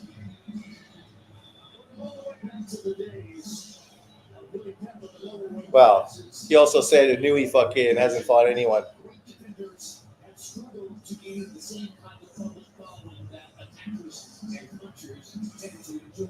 My people, I'm from Canada. My people didn't hang any Black people. Actually, my people rescued people on the Underground Railroad and brought them to fucking Nova Scotia. So I don't know what you're talking about, my people. But see, when I talk about Blacks, I'm talking about Black Americans. Because Africans laugh at you guys too. Because of your fucking simp fucking like behavior. Always moaning and groaning and crying. You live in the fucking one of the best countries in the world. Everything is there for you. Look at fucking Muslims, fucking Indians, fucking Asians, all fucking reaping the reward of living in America. Who's bitching and moaning like crazy? You. Your people. You had 400 years to fucking build an infrastructure and pick up. Asian people have been doing it, what, 30 years? And already now they're the richest fucking population in America. Right? You don't want to educate yourself. You want to fucking push ebonics. You want to fucking do it for the culture, but you don't want to fucking build up fucking strong family ties and strong families. That's on you. It's no one else's fault. Immigrants move to this country. They group together as an immigration group and get stronger. You guys tear each other apart. And that's where your problem lies. It's nothing to do with white people. It's your issue. Fucking black on black crime, fucking destroying fucking communities and destroying stores and businesses in your neighborhoods. Mexicans don't do that. Fucking Muslims don't do that. Asians don't do that. Italians don't do that. My colonial side is showing. No, it's not nothing to do with colonialism. Fucking is Muslims right now, aren't they doing the same thing? Taking over the world? Malaysia was not a Muslim country. Now it's a Muslim country. Indonesia wasn't a Muslim country. Now it's fucking Muslim. Muslims doing the same thing. And there's way more Muslims in the world, so good luck. America is going to be Muslim soon, just like all of Europe. And then you can't blame whitey. At that point, you'll be blaming fucking Muslims. So enjoy the future, because you won't be able to use fucking me as a doormat and a fucking scapegoat. And Muslims fucking still have slavery to this day. But no one cares. Sean, you should make a Sean on Politics channel. I guarantee you would not say anything like this in front of a black American. I promise you, you would be floored. I've said it. Why would I be floored? If you're being honest, you would fucking admit that's the problem with the black community in America. The destruction of the family, not building up the community. Every other fucking community in America has shown you the fucking way to do it. Even for white people, we also fucking do the same thing. Why do you think white dominance in America is not what it once was? Because we don't fucking do the same thing immigrants do. We don't have strong family and communities like we used to. People hate the Jews because they fucking do that. They keep together and build within their community. Every other immigration group does that. Right? What I'm saying is fact. It has nothing to do with race. My question is, you can see what works and you can do it. That's true for black people and white people. Because I come from Canada, where most white people think they're owed something. You're not owed fucking anything. You know, you got to do the same thing like everyone else. Strong family, family networks. Italians I grew up with, the kids live with their parents. The income goes into the bank together. They use that wealth for everyone to get richer. Now these kids I grew up with, whose parents immigrated to fucking Canada, they're far richer than my family because they worked as a unit to build up wealth. And now they own 4, 5, 6, 7 houses in their own businesses. And these were people that immigrated to Canada in the 70s, right? My family, one brother here, father there, not working together, not trying to build equity within the community, within the family. These people did it. They showed you the platform. That's how you build wealth. What's racist about it? That's just fact. Sean, I'm uncomfortable with the discussion. Can we talk boxing? Yes, the fight's on. Shakur. My question is, does anyone think Shakur is going to lose this fight? I think Zepeda is the wrong style. The question is, can Shakur make a huge statement? Can Shakur build up a lot of the equity he's lost from boring fights? And can he make a statement to being put back on the pound for pound list?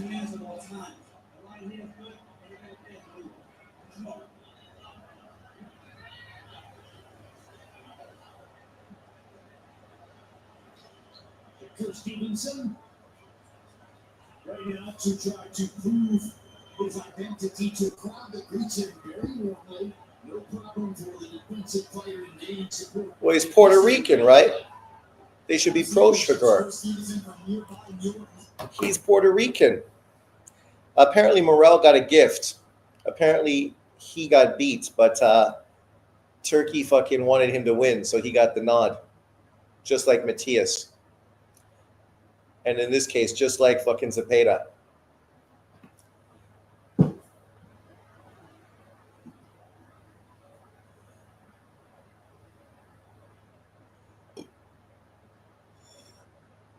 My biggest question with Shakur is, how are his hands going to deal? The dude's career has been fucking consistently an issue with fucking hands. If his hands are not good,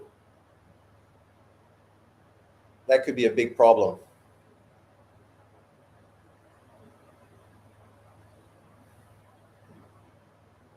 You got to double up that jab, Zapeda.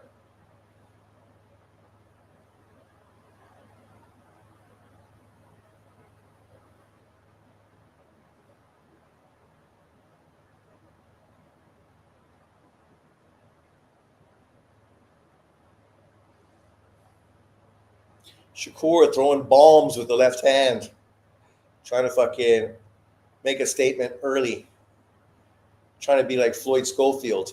Now that fight between him and Schofield, how much more interesting does that fight play out now, right? Because then people saw it as kind of a mismatch. Schofield, unproven. Now with that victory over Farmer, man, Schofield looks like a real deal.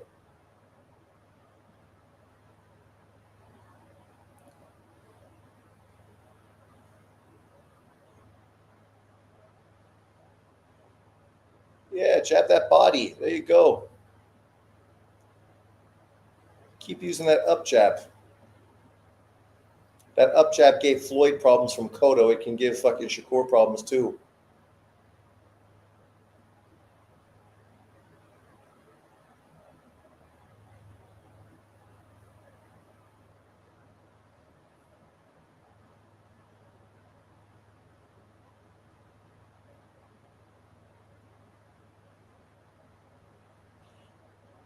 You got to think that Shakur, I mean, is buying into the anti-slick boxer narrative, right?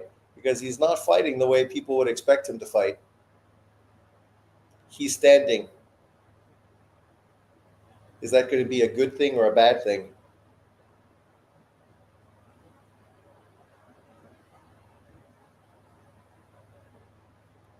Yeah, double up that jab. Go low, go high. There you go. He's trying to counter your fucking left.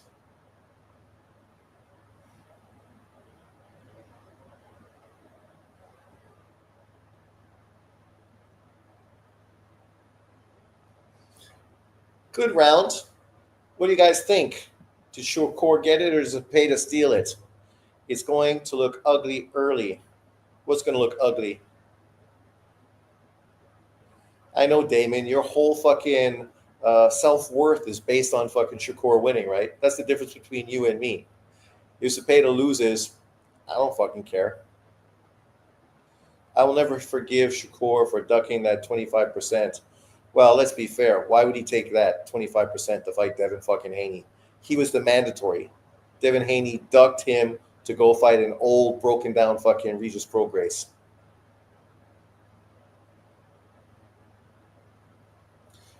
No, you gotta like the way Shakur's fighting now. He's in there, trying to land power shots. You know, this could be a sensational victory for him. Big knockout victory, big win, dominant performance. But to do that, sometimes you got to take a few punches in the process.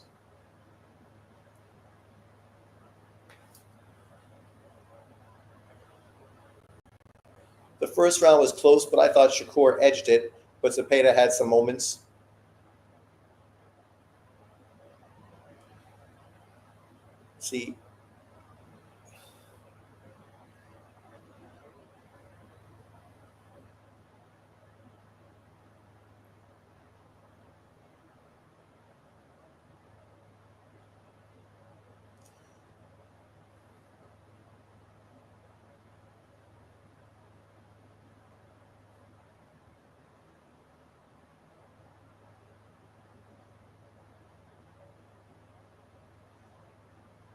See, this fight right now kind of exposes the fact that Shakur ain't fucking Floyd Mayweather.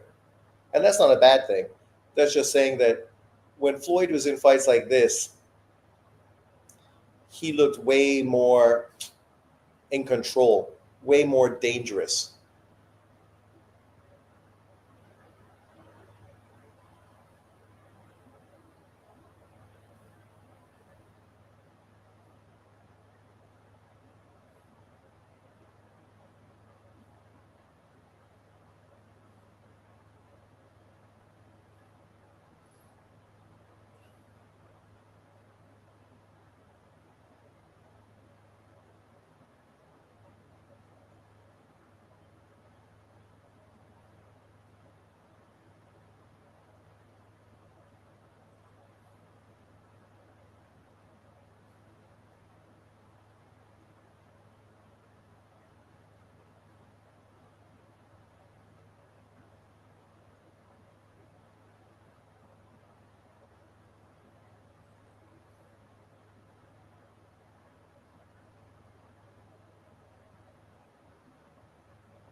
This is an all-action affair so far. Hats off to both Shakur and Zepeda. Both guys came to fucking prove something tonight. Obviously, Shakur is picking his spots and landing nice, clean shots. Zapeda is using volume and work. I think Zapeda won that round. 1-1. Shakur is fighting Zepeda's fight. I don't like it. Of course, you don't like it, but everybody in boxing world loves it. The fact that the fight's entertaining. Haney's nuts, dude. He ain't fighting in 4 months. Shakur fights like a 36-year-old Floyd. Not nearly as fucking good, though, as 46-year-old Floyd. 46-year-old Floyd didn't get touched nearly this much. Oh, my God. Fucking sit down. See, your miserable fucking ass is just pissed off that no one gives a fuck about you fighting some unknown bitch called Daniels, and you just missed the biggest fucking card in women's boxing history.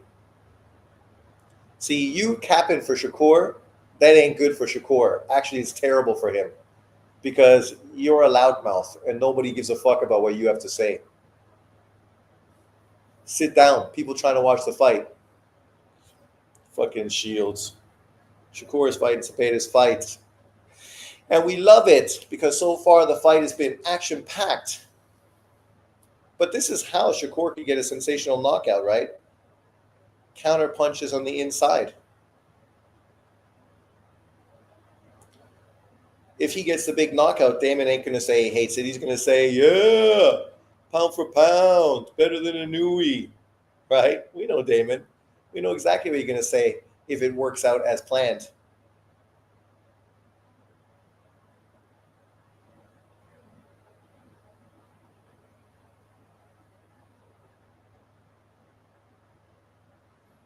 Yeah, you got to muddy it up a bit there, Zapeda.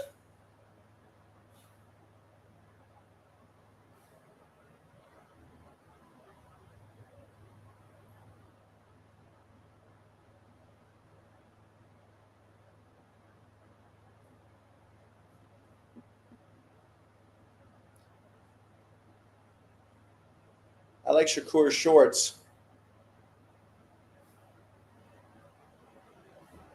I wouldn't wear them because orange is not my color.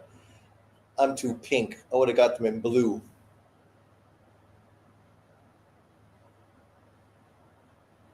But so far, 3 rounds in, this has been a good fight.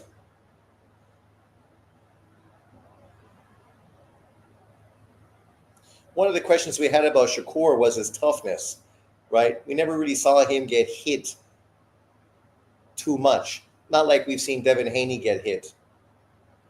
Not that Zapeda is the hardest puncher.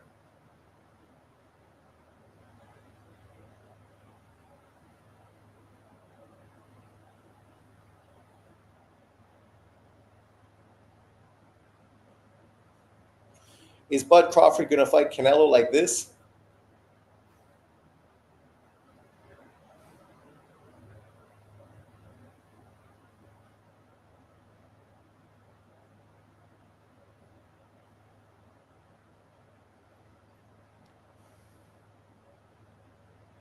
Nice uppercut, Zapeda.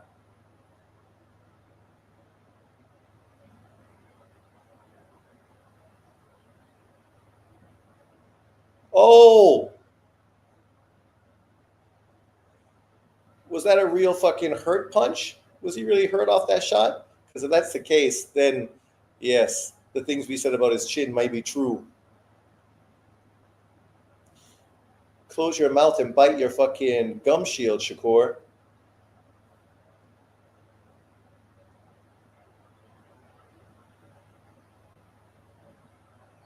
This is Duran Leonard number 1. Good round, Zapeda. Zapeda 2, Shakur 1.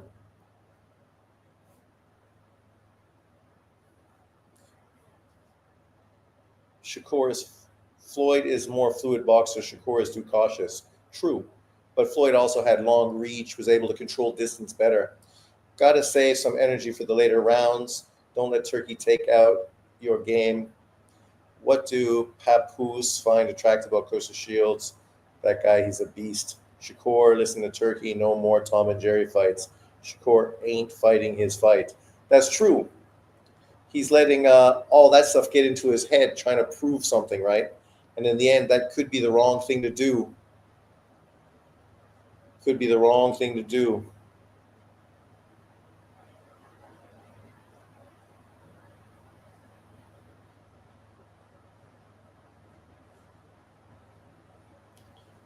Round 4. So far, this has probably been the most exciting fight of Shakur Stevenson's career.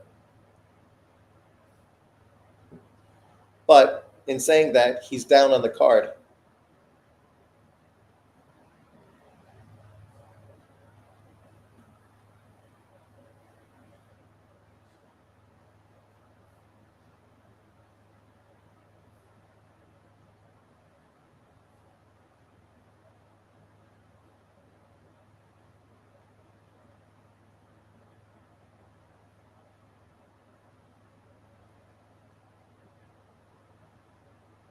Good body work from Zepeda. Yes, keep hitting that body. If you can't hit the head, hit the body, man.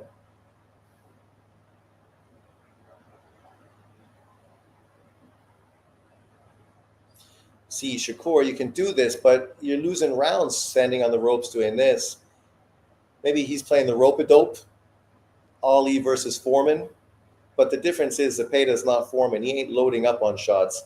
He's just letting volume go. Volume, volume, volume.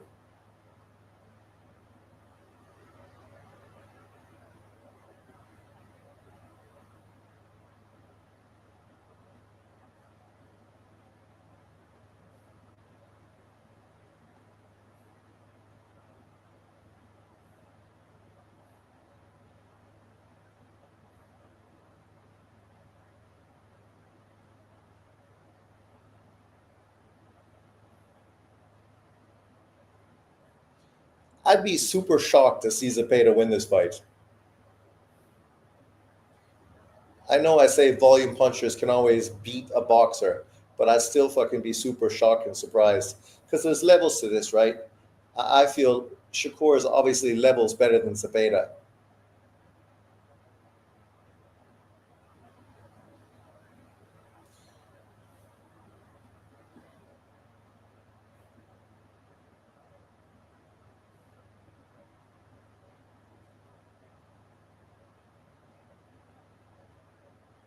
What's this? That's awkward, kind of like fucking watching Ryan Garcia do his shoulder roll.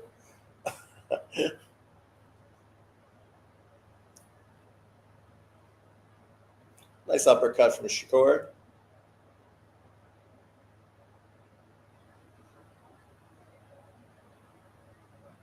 Good body punch from Zapeda.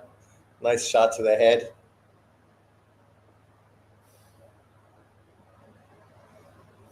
Imagine American boxing world. I mean, Devin Haney's going to love it, but I mean, Jesus Christ. I got it 3-1 Zapeda. What do you guys think? 3-1 Zapeda. I think Shakur won the first round. He's lost the last 3. Just because he's being outworked. Oh, Muslims taking over the world.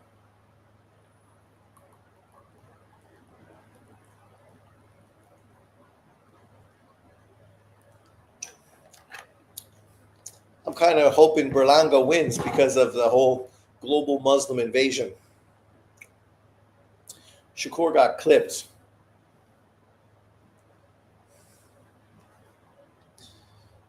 So far, this has been a good fight, but you got to ask yourself, what's Shakur doing?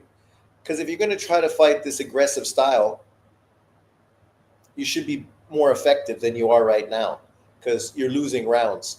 So fighting a style that's not your style and losing rounds is probably not the smart thing to do.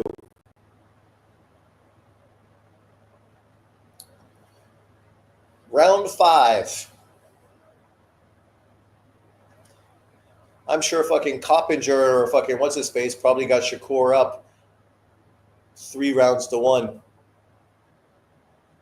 See, you sit down there like that, fine, he's not knocking you out, but you're losing fucking points because he's hitting you with fucking clean shots. Look, Shakur has landed 103 punches. Zepeda's only landed 93, according to fucking whoever does this box rec. It's like, really? So Zapeda hasn't landed fucking more shots than fucking Shakur. Give me a break. Give me a break. Give me a break. Fucking man. Those CompuBox stats and fucking everything else are fucking whack.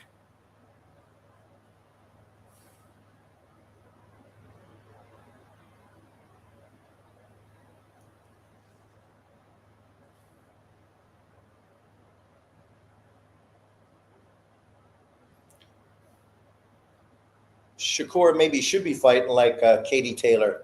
He'd be doing better.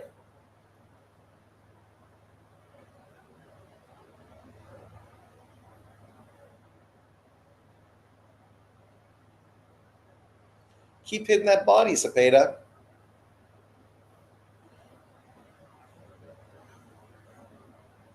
We know the Devin Haney guys, the fans, they love body work.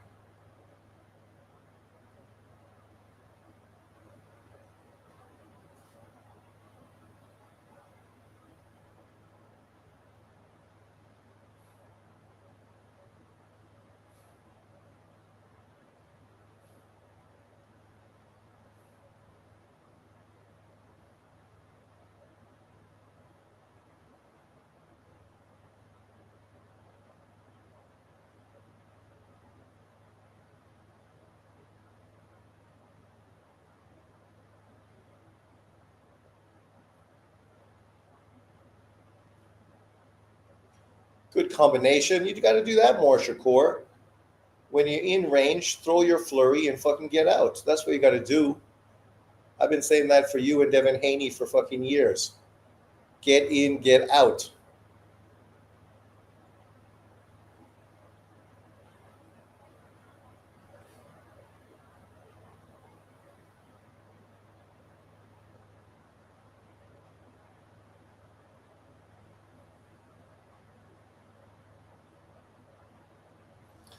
I think that's a Shakur round. I got a 3-2 Zapeda. Will Zapeda gas out?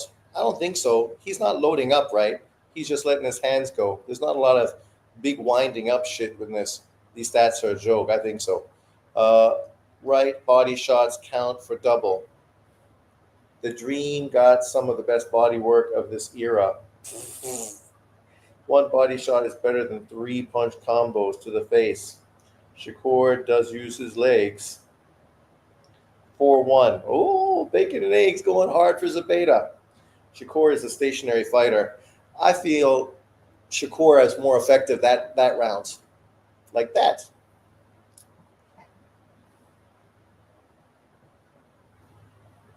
Yeah, you're just showing the same fucking punch. You can't rely only on one combination. Round 6. Will it be 4-2 Zapeda or 3-3 across the board? But even 3-3, it's still not the best start that you could imagine from Shakur if he's given up 3 rounds. Michael Nunn wouldn't give up any rounds. Pernell Whitaker wouldn't give up any rounds.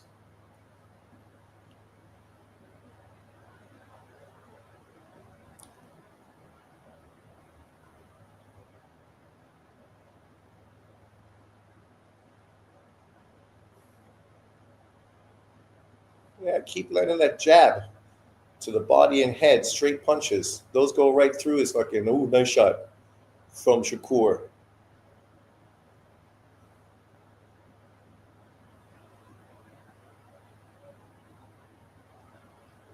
That's it. That jab, man.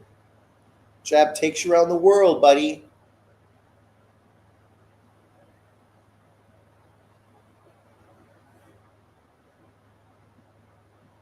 Jab. Up jab to the head. That shot's there all day. Oh, of course he got Shakur winning. That's no surprise. Mannix, fucking clown.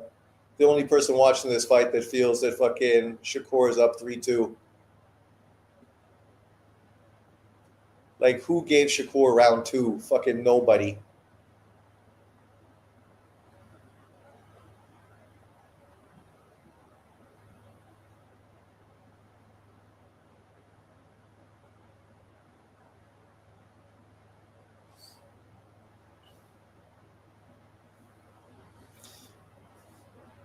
it's kind of ironic that Shakur was hating on Anui. But imagine Anui was fighting a guy like Zepeda.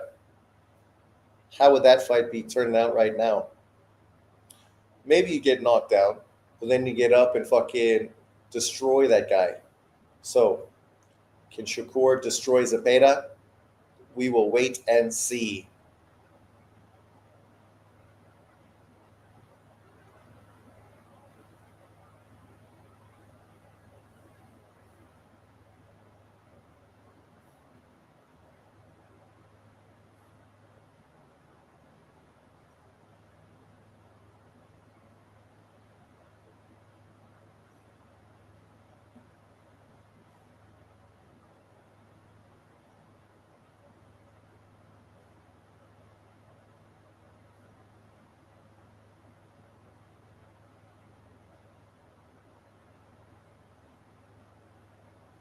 I think that's the Shakur round. I got it 3-3 after 6. 3-3 after 6.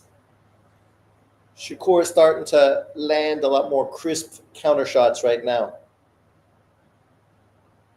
Usyk, Dubois.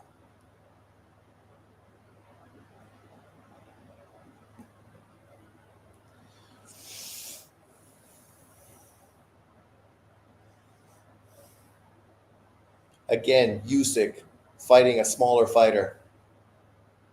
Bacon Eggs got it 4-2 Zepeda. I'm sure fucking Mannix got it 4-2 Shakur. So, and I got it 3-3 because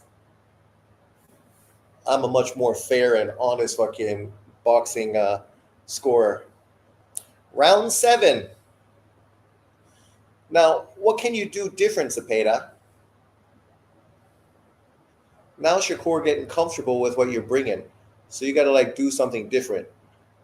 Be a little more aggressive. Be a little more dirty. Like fucking Matias. Not Matias. Again, what's his face? The Argentinian guy that fought Floyd Mayweather. You got to like fucking headbutt, hit low, push off with your shoulder. You know, change shit up a little bit. Frustrate him.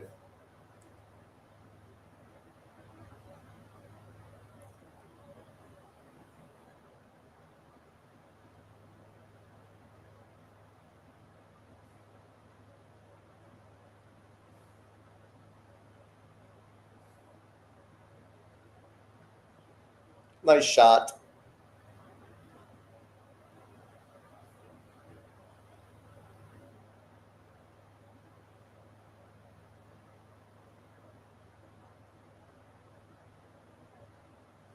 Shakur's a bit of a fucking slapper with that right hand. Keep that up jab. His fucking face is right there for that up jab. You lower down, you fucking come up with that jab. Boom. Double it up. Boom, boom.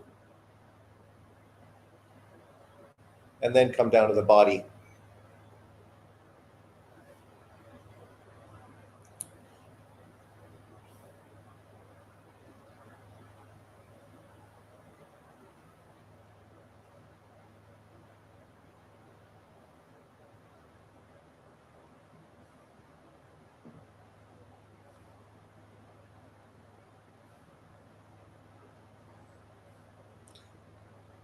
Zepeda just don't have that power. Not to really fucking make Shakur feel uncomfortable. We still got to see that Shakur Tank Davis fight, right? Tank Davis speed and power. Now after watching this fight, maybe I favor Tank Davis to beat Shakur Stevenson.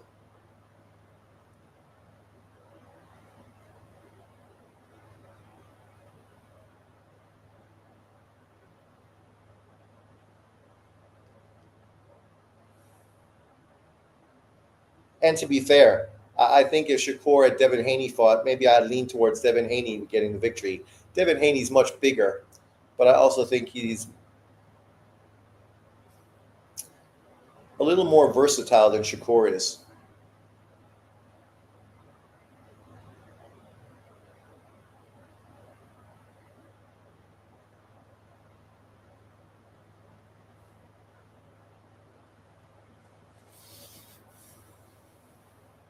Zepeda's working hard. I just don't know how effective he's being. Tank output is too low. That's true, but Shakur is not the biggest volume puncher, right? Today he's throwing a lot more punches than normal because he needs to. Generally, he doesn't throw that many punches either. He's generally a counter puncher. I lean towards Devin too. Well, I mean, now it's unfair because Devin's like a fucking welterweight and Shakur is like a lightweight. And I mean, true, Devin Haney is a big boy. He's bigger than fucking the welterweight champion. I just think Zapeda got to try to do something different. But in watching it, I'm not really sure what he can do that's different, in all honesty. I think as the fight progresses, Shakur is going to start hitting him cleaner. And Zapeda is just going to be less effective than he was early on. Because his power is not that heavy. So he's not really hurting Shakur. He's landing punches, but I think Shakur is taking them pretty well. Shakur is not letting him get to the body too much with his like cross body defense. That's why I say you got to use that up jab to the head.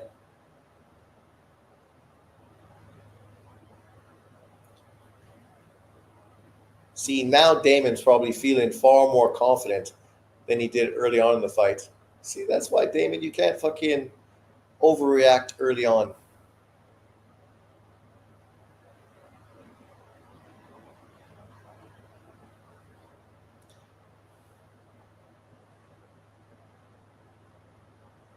You look at the clear difference in this, and you see how Matias was able to back Pueo up just off of the threat, right, and get him on the ropes. Zepeda can't get Shakur in the ropes, so now Shakur can control the middle of the ring.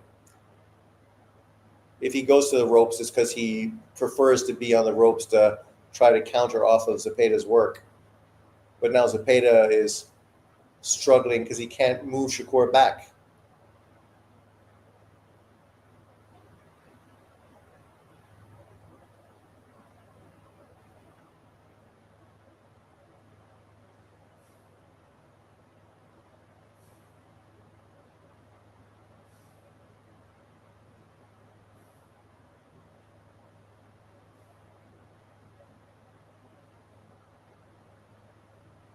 Up jab is there, buddy. Up jab. There you go. But don't just throw one. Throw two. That's the clean shot right down the middle. He's open for that shot all day.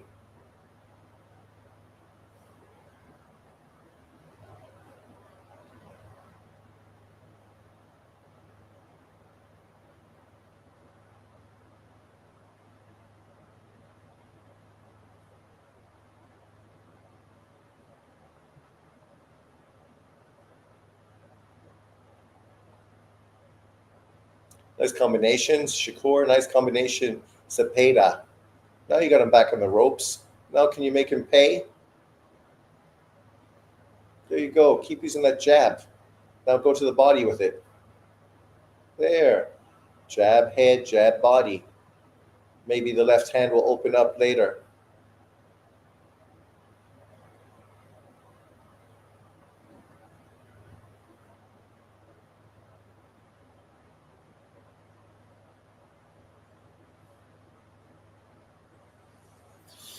Good fight. I think Shakur is winning.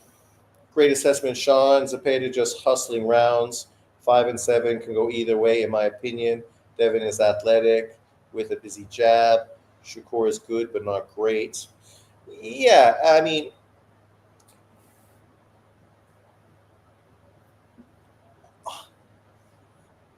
obviously what he's trying to do is, prove something right now. So 4-punch combination, 1 punch landed. Close rounds, though. Yeah, no, the rounds are close.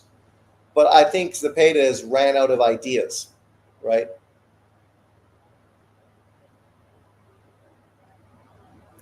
And I think initially his pressure and his aggressiveness was causing Shakur a little bit of problem. But I think now Shakur is comfortable with it. And so now he's in a position where he feels comfortable against the ropes or in the middle of the round.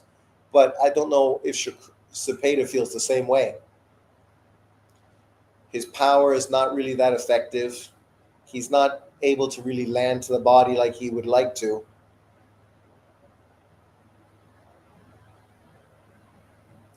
It's kind of like sparring match. You try to get rounds in, right? So you go on the ropes, you let him throw, you work on your defense, take some shots to the body, get toughened up, then you fucking put it to the middle, and then you do what you do.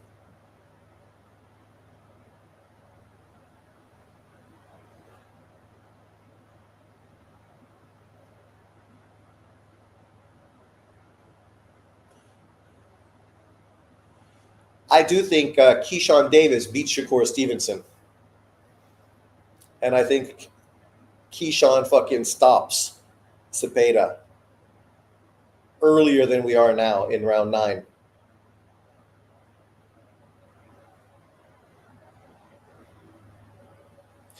Come on, Zapeda, you're going to have to finish tough. 9, 10, 11, 12.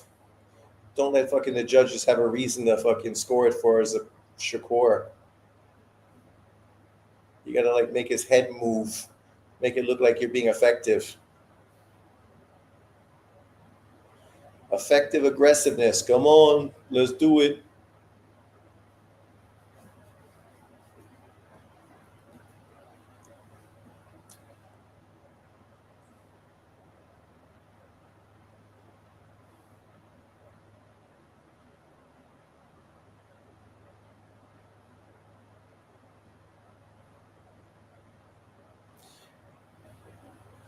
This is kind of like a Floyd Mayweather performance in a sense. Floyd often struggled in the first half of fights with guys and then made adjustments in the second half and went on to win pretty convincingly in the second half of fights.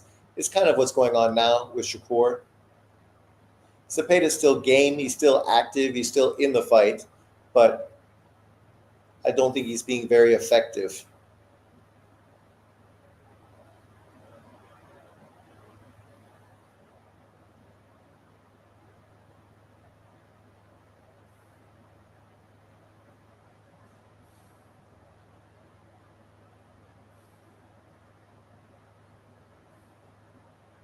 Up jab, up jab, up jab. Yes, sell that up jab.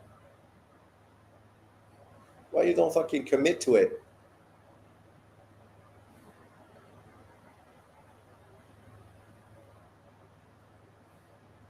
Maybe Zapeda won that round.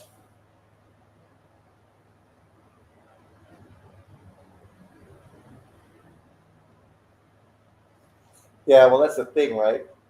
That's why I just feel like Zapeda is kind of, I'm doing what I'm doing. It's not as effective now. I don't know how to adjust and what to do differently. None of those shots are real fucking clean. Slap, block, one jab, graze.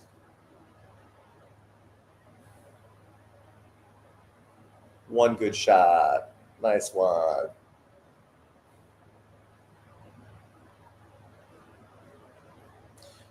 The final 3 rounds, buddy. You got to pick it up. Gary Antoine Russell and Matias eat Shakur's lunch. Prime Loma destroys Shakur. I agree with that. I agree with that. I don't think Shakur is fucking on Loma's level.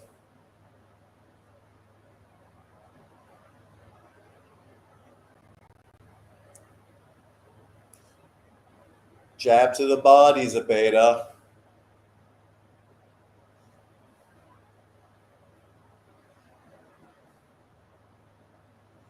The championship rounds.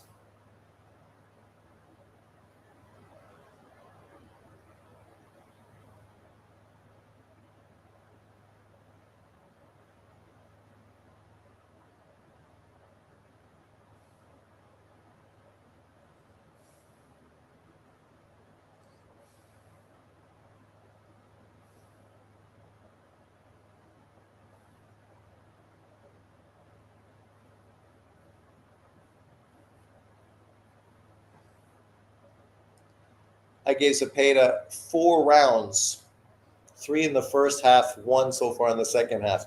This is kind of playing out like Matias and Pueo.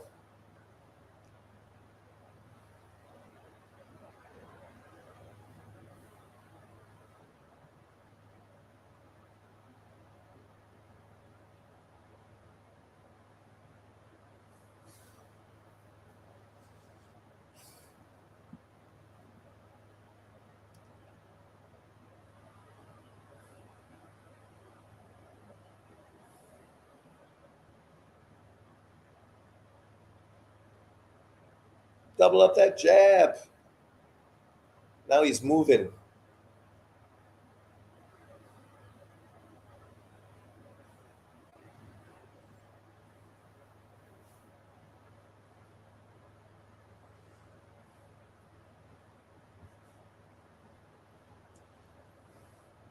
Is Shakur tired? I don't understand what he's doing in this round. Running, not throwing. He's basically giving the round away.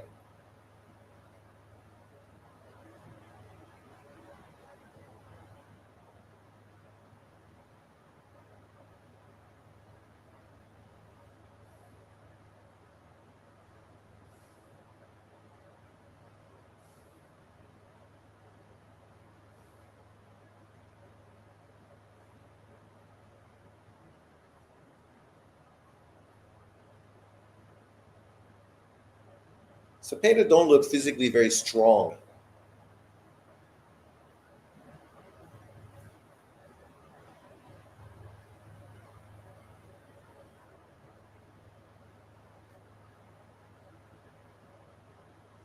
Now Shakur going to run the last 2 rounds.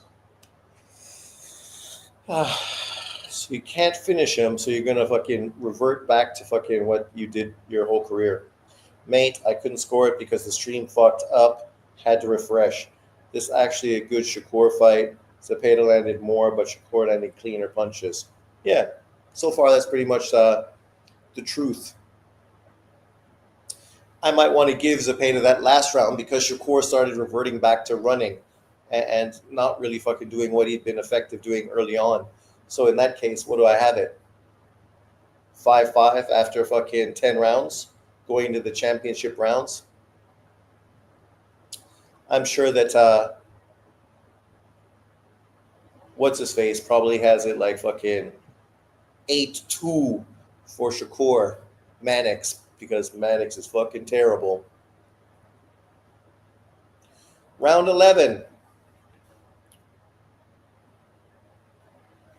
Can you do something, Zapeda, to fucking make a statement? Drop him. Wobble him.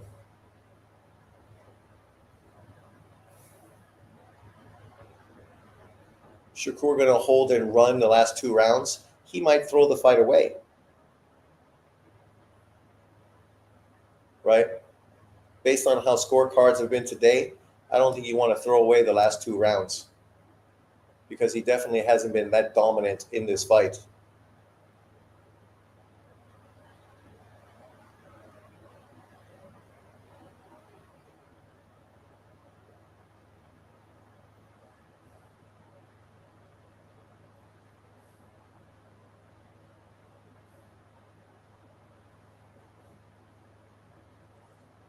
Up jab. Yeah, keep throwing that up jab. That's the most effective punch you got. You could break his nose. You fucking push his head back. He can't fucking throw when he's fucking like that. And then you come down to the body with something big.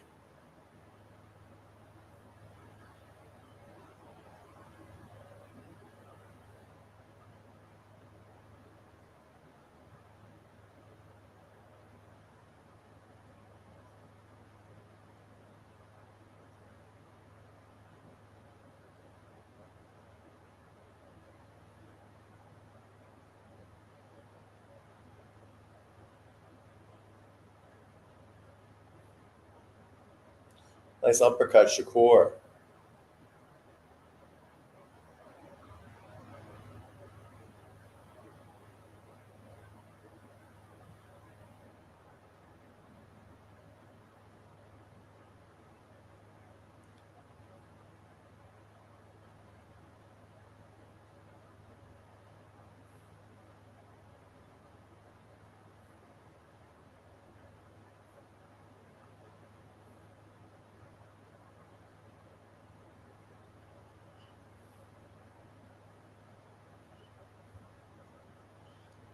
Ugh.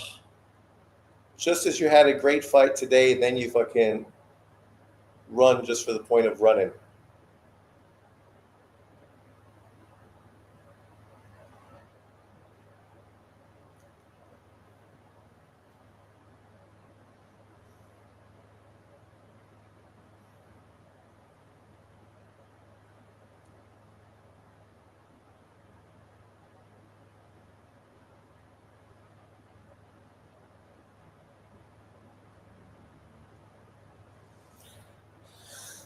Six five, Shakur with 1 round to go.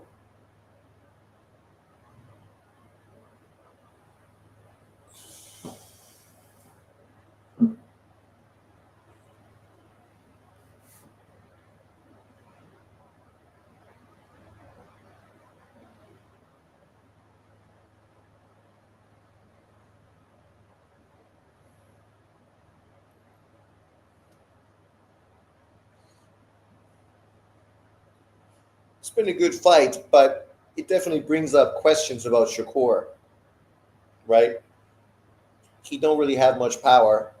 Then again, neither does Zepeda.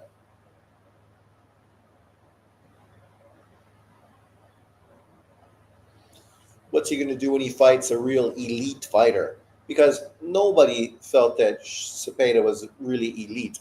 We already saw him get beat arguably twice by Tevin Farmer, right? So this should have been more of a statement victory from Shakur. I mean, Farmer made more of a statement against Zapeda than Shakur did. Farmer dropped Zapeda in both fights, I think, right? And hurt him multiple times. And he was always considered a soft puncher. But yet Shakur has not hurt him yet. It's no surprise that fucking Mannix has it like this. You only gave Zapeda 3 rounds. 3 rounds. 3. Right? That's why you can't fucking listen to a guy like Mannix that gives the guy literally 3 fucking rounds.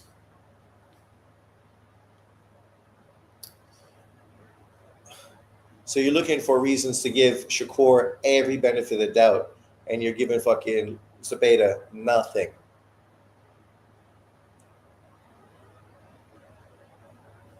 The only guy I saw today that looked like he got hurt was Shakur with that one up jab where his legs buckled underneath of him.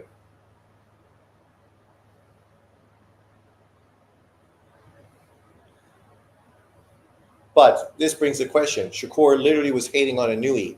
What would Inui do with an opponent like fucking Zapeda? He wouldn't go 12 rounds with him. He would knock the fuck out of that guy and make a huge statement. Right? For Shakur, he won the fight. He didn't run. He showed that he was willing to stand and do what boxing fans wanted. Cool, nice. Actually, we appreciate that a lot. We appreciate that you actually came to fight today and you didn't run around the ring because it made it a far more entertaining matchup. And I think you won. I got you winning 7-5.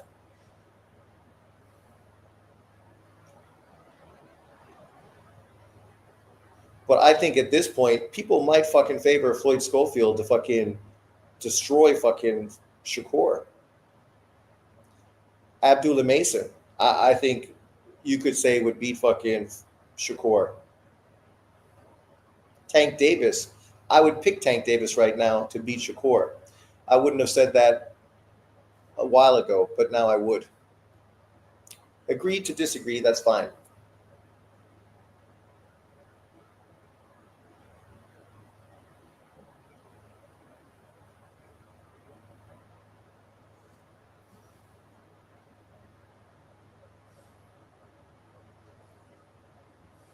Throw a big wide hook, Zapeda. That's something you haven't done today. You gotta like throw some wild fucking hooks on him where you can catch him when he doesn't see it, going wide, right? Catch him clean on the jaw with some looping shots.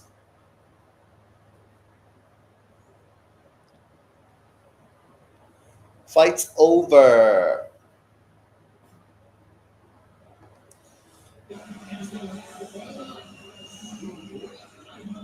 I don't see how the judges could give the fight to Zapeda. I think even if you gave Zapeda a lot of benefit like I did, you still thought he lost the fight at least 7-5. Turkey really helping him to get better without running. I low-key favor Kid Austin. At this time, I do. Shakur don't have that 10th gear. His max is 6. True. And maybe that's just the opponent he fought today, and he didn't feel like he needed to put his foot down.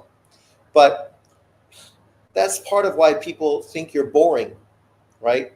The whole point of fighting dudes that are not on your level is making a huge statement, showing that you're fucking levels above them, destroying them. Today you're in with a guy who brought the fight to you, isn't the hard puncher, and you can say, oh, I got a good win today. And, where does Zepeda land on the best fighters you've faced? Is he top 3, top 4, top 5? I think Shakur won 7-5. I think in the second half of the fight, Zepeda ran out of ideas. He used volume to try to outwork and win, which is what he should do, because that's what he could do. And I said going into the fight, that's the only chance he had, right? Outworking Shakur. But Shakur got comfortable with him, and then it became not very difficult for Shakur to be effective and not really get touched too much. So I thought it was a dominant performance. I mean, 7-5 is not dominant, but you got to put things in context. Who says black fighters run? No, we dominate all of boxing. Damon Wester, nobody says black fighters run. That's once again you being a victim. Take your victimhood fucking back to Waves channel. Why are you on my channel? Go back to Waves channel, man. You don't need to be here.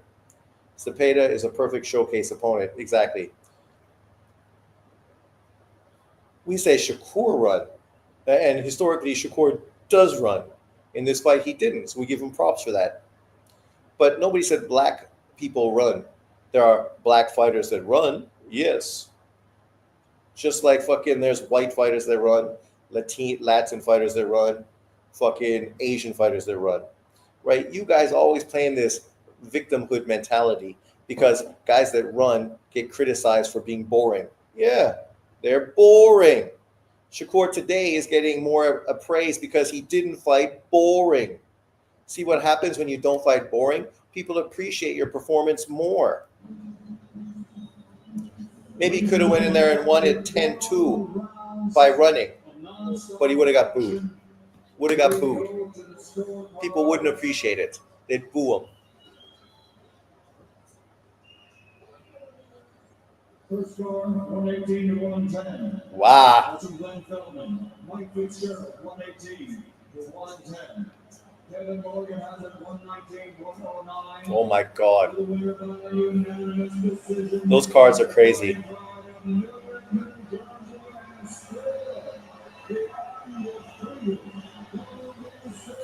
Those cards are fucking crazy. Hi, Carissa. Sit your fucking steroided ass down.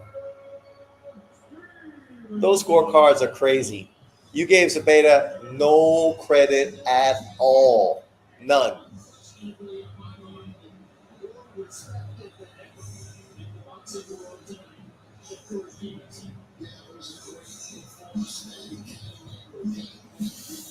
I agree, Dreams.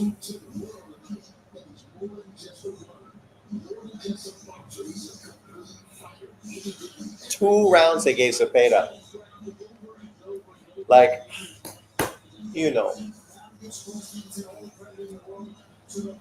it's really disrespectful to give a guy no credit because he easily won more than 2 rounds in the first 6.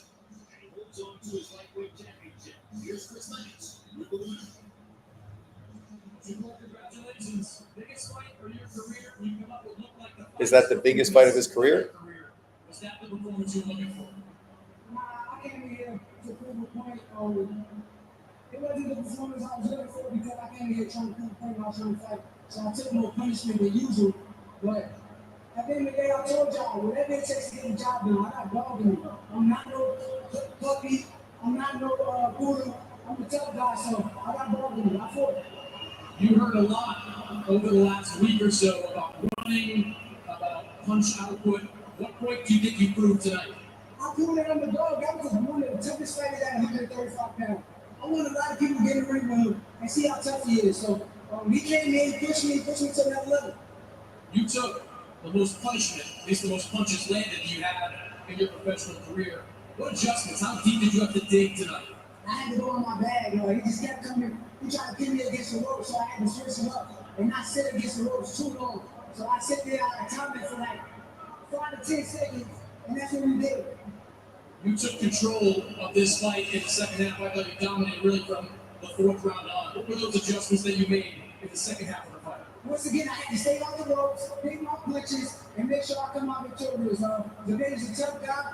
I put a lot of good punishment on him tonight, and I just want to thank y'all for the opportunity. Oh, Shakur's daughter is cute. Big fight tonight. What's the next big fight you want me into? Whatever. I'm going to go back to the drawing board, work my hand a little bit, get a little bit physically stronger, and when I come back, I'm going to be even better. Is that what it looks like when Jerry wins? For sure. Jerry came in and we had to do it. Congratulations, Shakur. Okay. Look at my beautiful lady, my baby girl. She came here and she supported me, so I appreciate her so much. I love you. Any comment? Well done, Shakur Stevenson. Guys. Cute. Shakur Stevenson proving that again. That's just not accept. He isn't just a runner. He's a guy that can box from the back foot, can be aggressive when he needs to be. Yeah, well, that's it. Zepeda has no pop. So even pushing and pressuring, nothing he landed really impacted Shakur. 119, 109 is crazy, but I love it. You love it. Just because you throw 100 punches and miss doesn't mean you deserve to be on Shakur's level. Shut up, Damon. You went silent a while. Damon went silent for the first 6 rounds of the fight where he felt that his fighter was getting beat up. Crying about he's not fighting the style he should fight.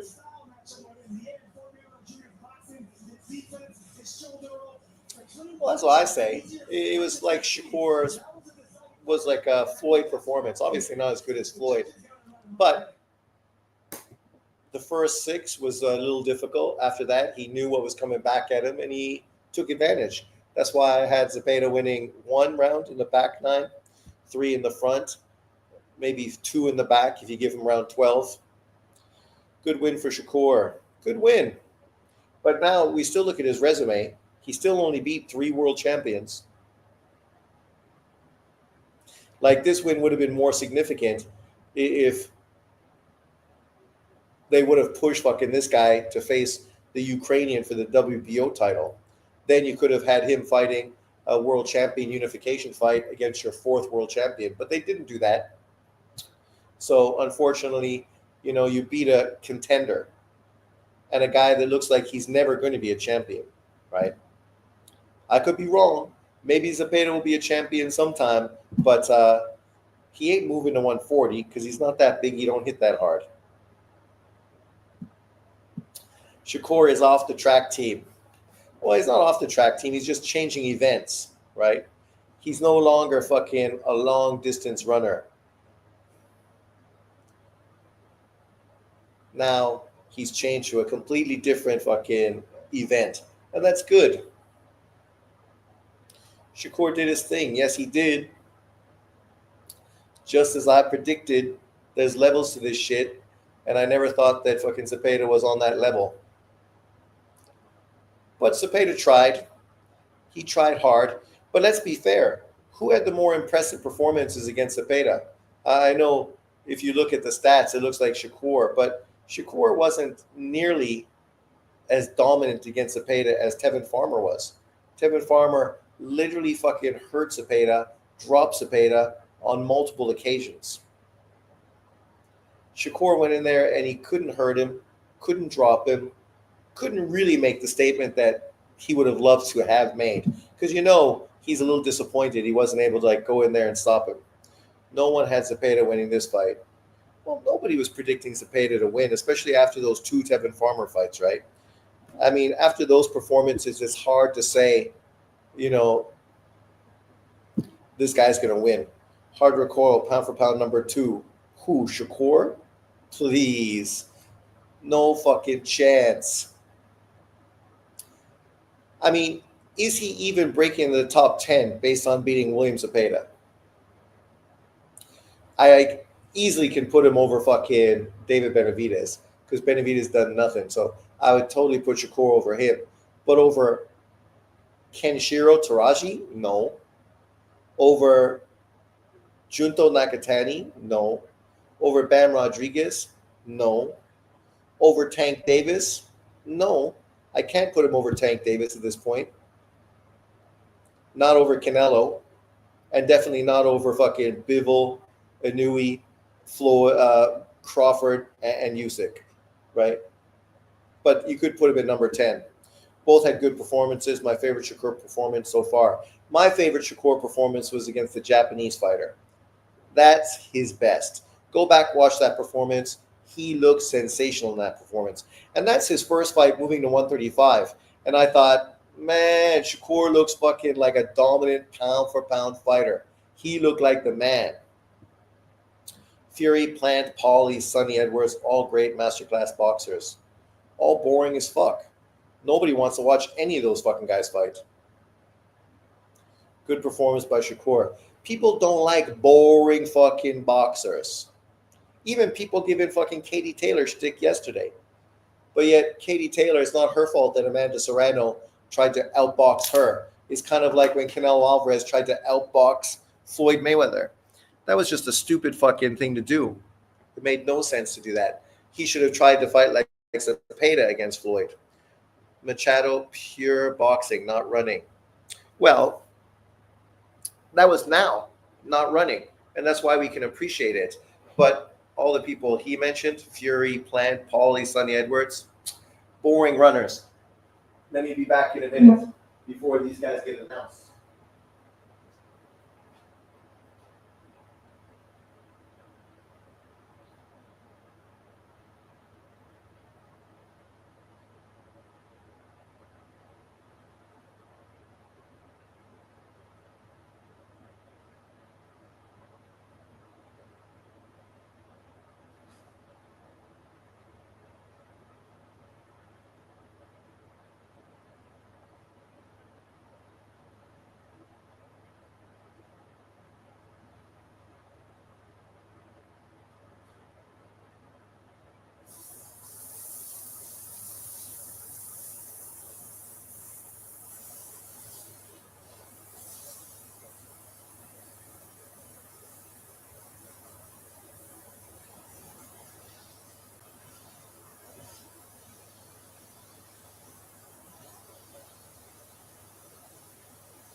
Here we go. The main event is starting. Turkey's favorite fucking Muslim. Shiraz. Oh, this is what happens when you drink too much, man. Fucking last night's beer is just fucking flowing right through me. Sorry. Katie looked great yesterday. She did look great. All champions as well. Rich men doing boring shit. All call me boring if you make what these guys make. I don't Morell fight, but I heard he didn't look impressive. Apparently, he got a fucking robbery decision. The king of the N-word, Burlanga. Huh? Damon, what are you talking about?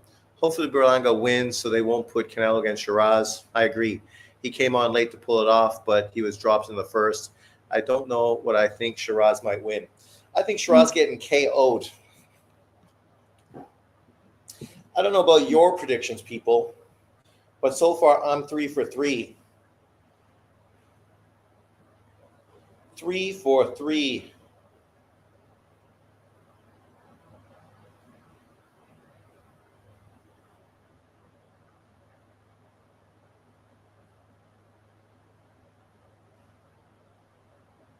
Oh, where is it?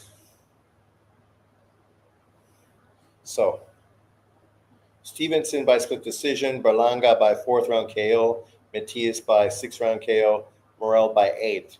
I didn't get any of the KOs right, but I got fucking every fight right so far. So I need Burlanga to come through. 4th round TKO, buddy. At least get me one fucking KO victory. They're going to give Benavidez haters ammunition. Well, it's not haters ammunition. It's the same kind of shit Benavidez fans say about Canelo, right? You can't give it and not take it. See, that's what's the problem with this YouTube boxing community. People love to give it, but they fucking can't take it. Tevin looked better in a loss versus Zapeda. I agree. Burlanga vocabulary always has the N-word in it. You can tell he's a high school dropout. All these fucking boxers are high school dropouts, Damon. What are you talking about? Who cares? Every single black boxer fucking throws the N-word consistently. Black fucking culture. You guys consistently use the N-word. You keep that word relevant by putting it in fucking music and part of your culture. But then other people get in trouble for using it. I never use it because that's fucking a derogatory fucking racial slur. Why would I use that against anyone? But you go to John Boxing's channel, people use derogatory racial slurs to attack me every fucking day. That's why I'm better than them. I don't need to lower myself to that level.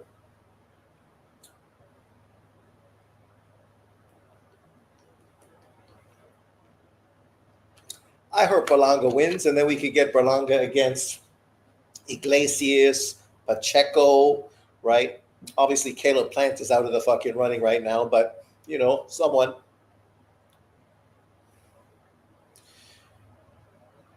Morell was supposed to go in there and destroy that guy. I don't care if he was on steroids. Well, he was. That was an opponent, right? A bounce-back opponent. He's been known to gas out, and Katev got knocked out as an amateur. Bro, it seems impossible for you not to cry about something. John is a race hustler in the victimhood Olympics. I thought that was the Shields. I thought that was Shields with Burlanga. The only guy Burlanga has called out is Plant, straight clown. Well, you couldn't call him out now because he just got beat by somebody that nobody even knows. But Fat Joe, isn't Fat Joe part of the whole Diddy crew? So when we call him Burlanga, there might be more truth to it than fucking we know. He's going to beat Shiraz, though. I hope he beats Shiraz. Not that I hate on Shiraz. I would like to see Shiraz win because I like him. I don't really like Burlanga. But in truth, I think it's better if Burlanga wins. He's more marketable in America. And he's one of those guys that people don't like. So he's marketable because people want to see him get beat. Right? Whatever fucking works. He's just an unlikable guy. Kind of like Devin Haney.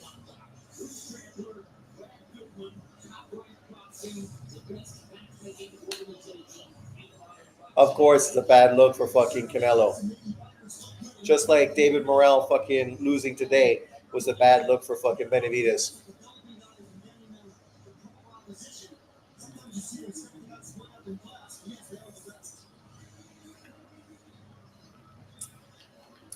I don't want to see Canelo versus Shiraz or fucking Eubank. I'd rather see him versus fucking Christian Mbili. That's a fight. Imagine that.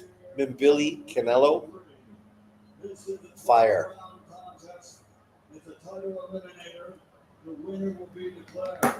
the official mandatory challenger for the WBC. WBC is so corrupt.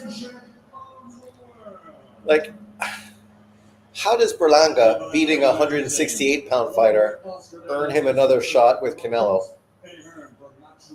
What's up, Hollow Ninja?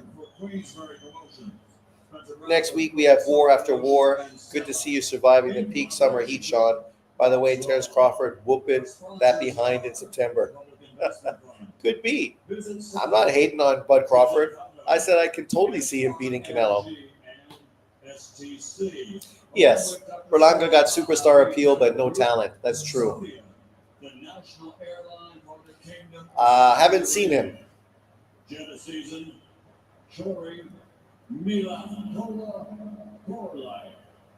Desert, NHC, Jocko Sky, and A&B. This contest is sanctioned by the New York State Athletic Commission and the World Boxing Council.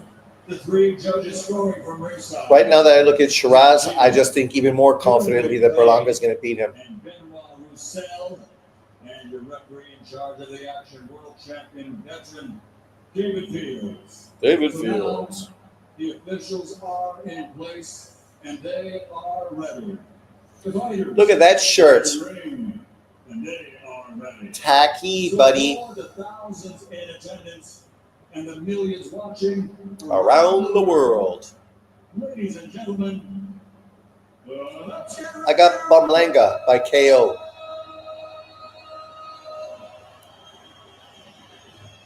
introducing Hood, fighting out the blue corner, wearing emerald green and weighing in officially at 167.6 pounds. An undefeated record consisting of 21 victories, including 17 wins by knockout And one draw. one split draw. Fighting out of Ilford, Essex, England, the former British Commonwealth, the European middleweight champion, ranked number 3 in the world by Ring Magazine. Number 3. Based on what? A draw. Based on 3, he's based on the draw, he's number 3. You get a draw at middleweight, and you become number 3 at 168 over Alicius, Iglesias, Mibili, Pacheco. Sean, is Rick Reno good for boxing? Well, what does he do? I thought he's just fucking Turkey's fucking whipping boy, carrying around fucking the belts. What else does he do? Who is he? Two-time NABO. Woo! NABO, North American Boxing Organization champion. That's going to be his legacy. Burlanga. Let's go, Burlanga. Welcome, everyone, for jumping in to our community. Remember to hit the like button. Who do you guys predict to be the winner? The Puerto Rican or the Muslim Englishman? Let us know in the comment section below. You're right, Shiraz looks like he's going to get knocked out. I mean, he's always been a hard puncher, long and lanky, but I don't know if he could deal with Burlanga. Burlanga is going to be like, what, 200 pounds right now? I don't know if Shiraz's power is going to carry up to 168. He really looked bad against fucking Carlos Adames. Looked bad, right? He was gifted a fucking draw in that fight. And I like him. Coming out of England, I thought, this guy looks good. But he's going to have to do something today. He could do it. We will see. Maybe he's going to make a statement, something Canelo couldn't do against Burlanga. Look at Shakur, sitting there with no shirt on. Wanted to watch the fight, so he fucking just jumped into the crowd. I appreciate that. A boxing fan.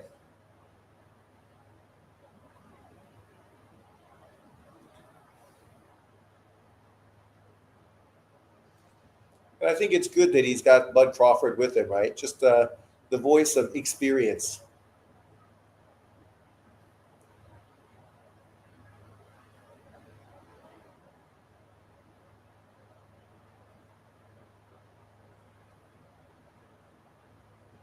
Is that Connor Ben sitting beside Eddie Hearn? Nice jab from Shiraz.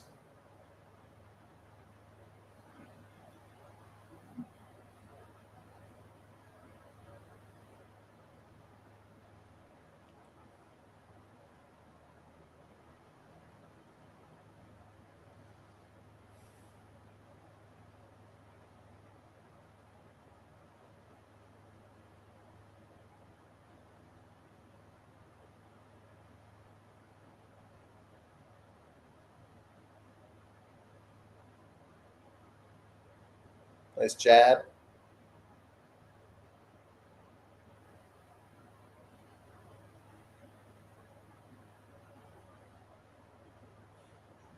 So far, both guys taking it easy, figuring each other out, being cautious, just throwing out jabs.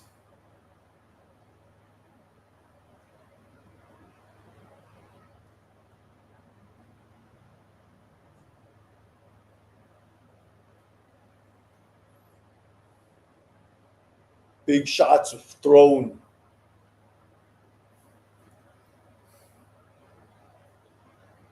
Oh, nice shot from Burlanga. Big right on the face. I think that's the one that wins the round right there, unless Shiraz can come back and do something.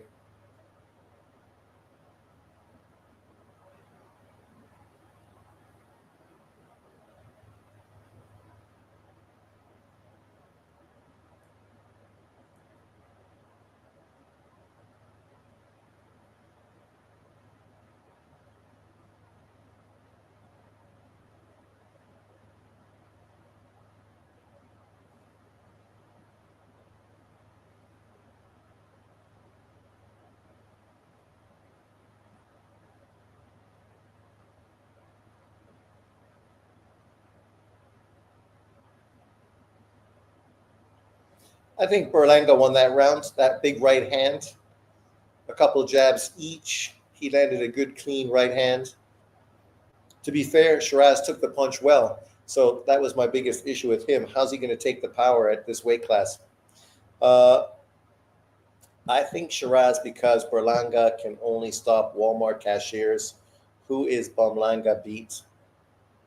Who wins? Sean, is Shiraz the Muslim Tommy Hitman Hearns? Well, fucking Turkey Al Sheikh would love to fucking market that, right? We will see. We will see if he's the Muslim Tommy Hearns. He might be the Muslim Amir Khan.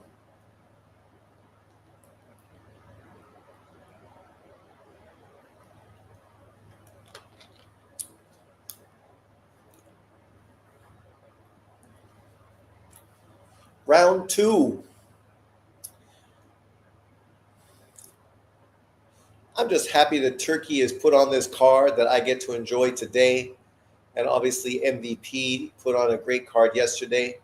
I got to see fucking the most dominant women's boxer in the sport get the trilogy victory. They're stepping on their feet like crazy. Neither of these guys has very good foot movement.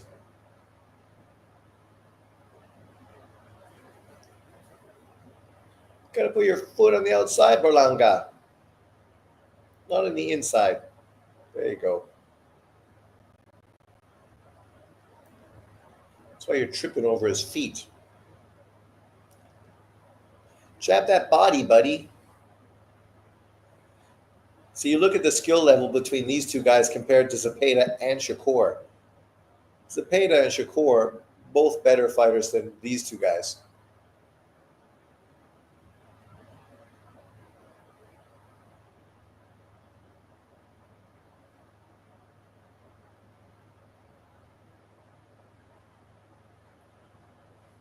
I wouldn't mind seeing Shiraz versus Pacheco, the two long dudes.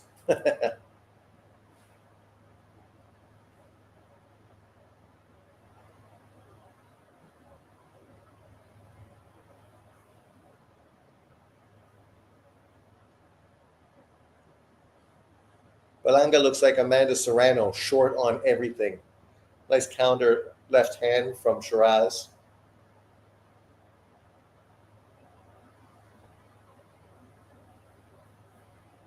Good up jab by Burlanga.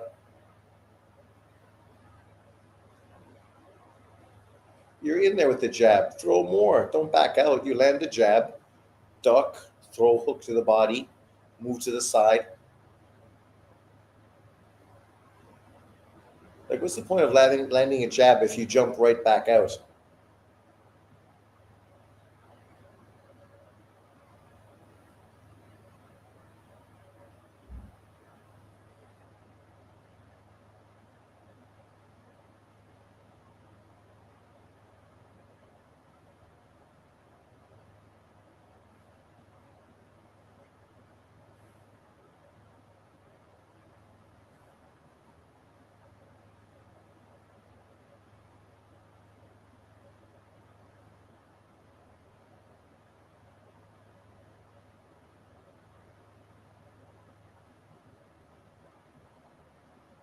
To be fair, Burlanga, being the shorter fighter, he's the one that's starting to establish his jab. I got to give him round two. Him establishing his jab is key to win this fight. Burlanga got to win this fight. Shiraz got radar in his jab. Tommy Hearns is crazy. Come on, Damon. Don't get in your fucking feelings. A lot of posing going on. Someone got to establish the jab of some sort. Yeah, and so far that's been Burlanga. He got to establish that jab so he can get into range. Andy Lee, eh? I like Andy Lee. He's a good trainer.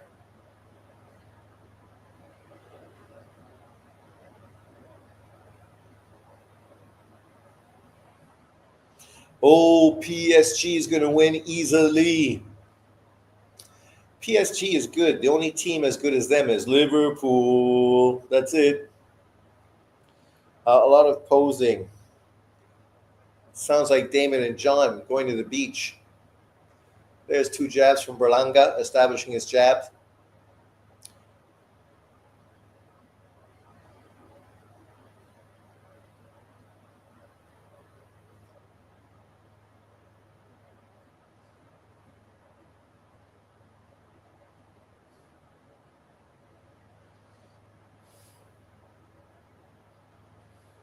Nice body shot jab from Shiraz.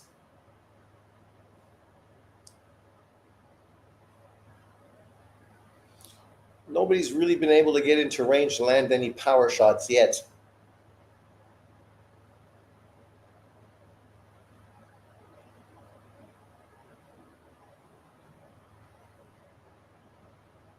Yes, more head movement. Change your angle. Open up room for that jab. Slide in. Body shots. Don't try throwing a hook from way out there without establishing distance.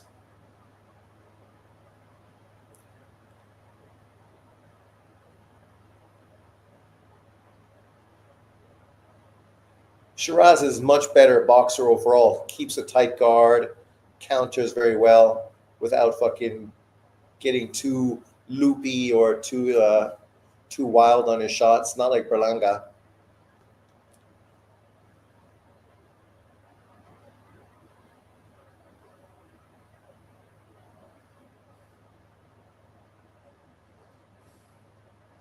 Jab to that chest, Burlanga. Moves him back, and then you can get in and throw a combination.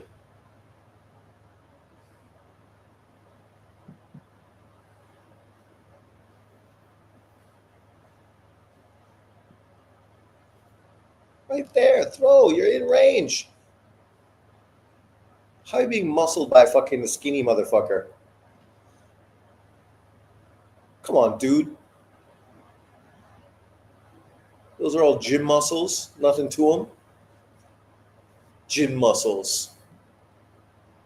There you go. There's a left hand. Get into range and land it. That's the money shot.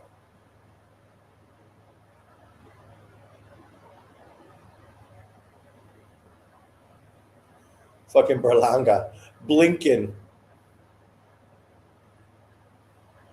Throw to the body. You're in range.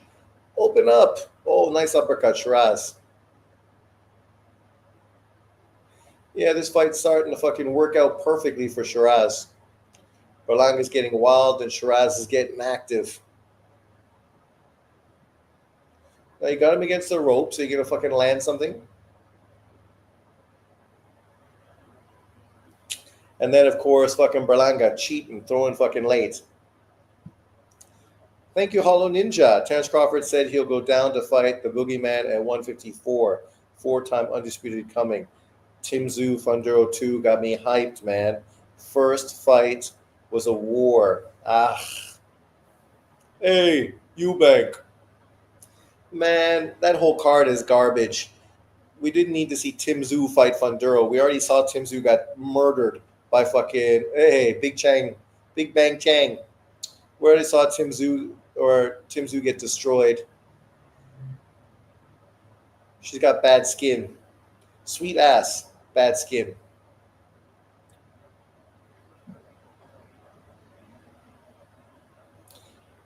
He's saying, how many times did he get fucked by Diddy? Twice.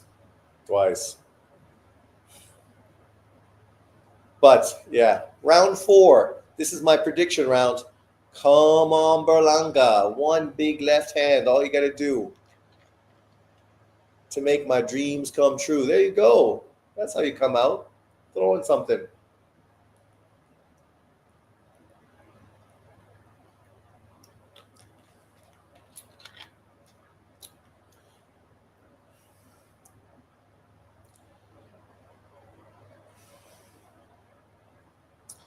Good jab to the pit.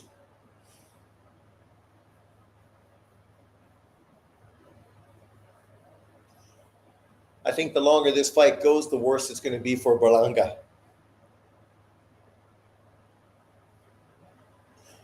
We might be able to get a Shiraz knockout late.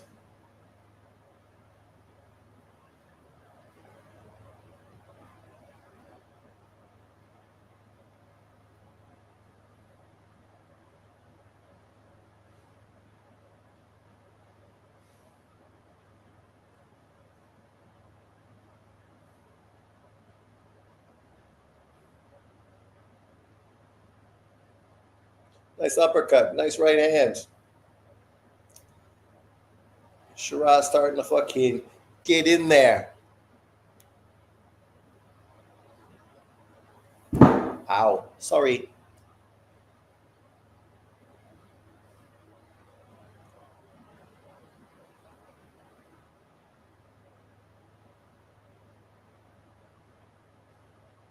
Oh, 3-punch combination. Pushing that head back. If Burlanga loses Shiraz, what's this guy going to do next? He becomes a fucking stepping stone.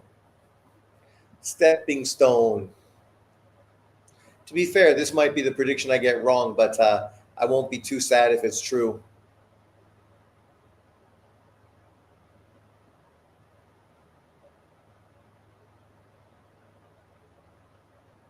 Oh, dude, you're making the kid look good. You're hyping up a Canelo Alvarez fucking Shiraz fucking world title fight, dude.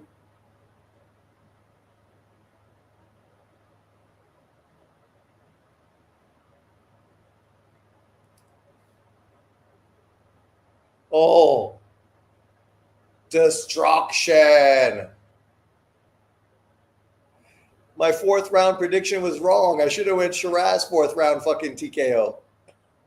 That was a typo. It was a typo. I pushed the wrong button. Dude, I'm ready. Don't worry. There's only like 30 seconds left. That's a long count. There you go. Oh, dude, you're fucked. You're too busy fucking acting like a G, acting like a baller, and you're not putting the work in the gym.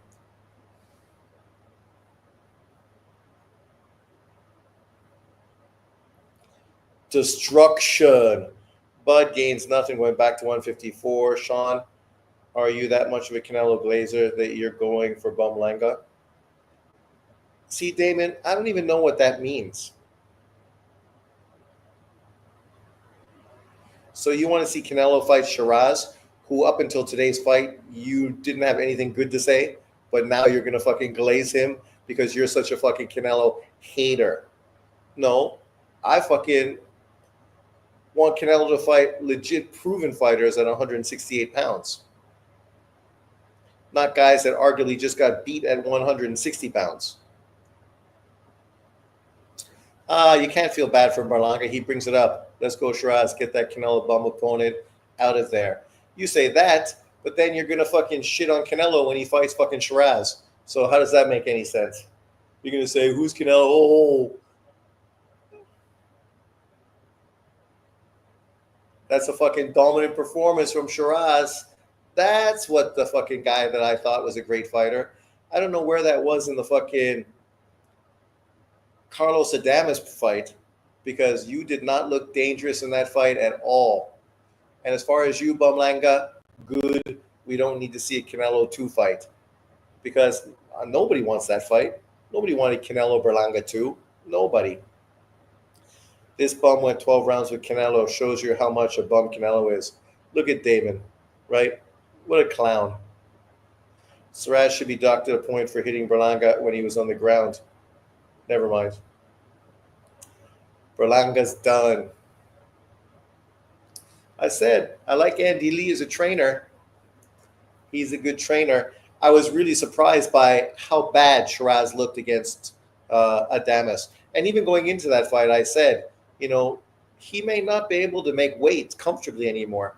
It might be time for him to move up. And then he had that performance. So now, of course, he looks good. Congratulations. Good job, Shiraz. He'll use the bum Canelo to hype butt, though. Make that make sense. Exactly.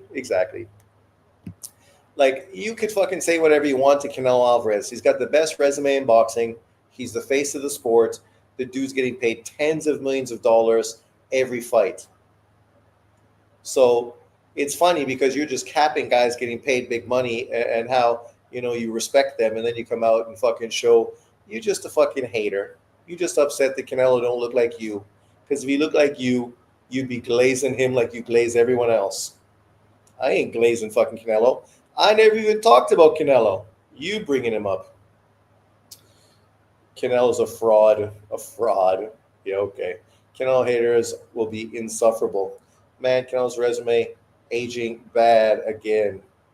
Why is it aging bad? So is Benavidez' resume aging bad? Because Morell looked like shit today, fighting a dude with 10 fucking professional fights. The king of New York. You spelled Tank wrong. Where's Tank? Oh, it's a great performance by Shiraz. I don't mind being wrong in that prediction. And Turkey's super fucking stoked. And with this knockout, it shows you why this fight was the main event and not Shakur Stevenson. Right? That's why this was the main event. Because only in this fight were you going to get a sensational knockout. Never in the Shakur fights. Oh. These replays provide further amplifying evidence of how brilliantly Shiraz put that fourth-round rally together. Here's another look from behind the British fighter. He sizes the opponent up and goes to work. Left hook after a straight right hand. Bye-bye. That right hand right there missed him all night, but he landed flush right there. But again, Burlanga never laid down. It's one thing to get your man in trouble. It's another thing to finish. Yeah. Great win. Right there. But again, heart out. Burlanga very came with a different strategy. Did he win? Did he? I know he got the split decision win, but did he win? Not in the fucking face of boxing fans. In the face of boxing fans, Morell stock dropped fucking crazy. Dropped crazy. After losing to Benavidez, you could give him the benefit of the doubt. But then to go in and look like that against a guy with 10 professional fights, who's never fought anyone, get dropped in the first round, hold on to survive, and be gifted a split decision. Did he win?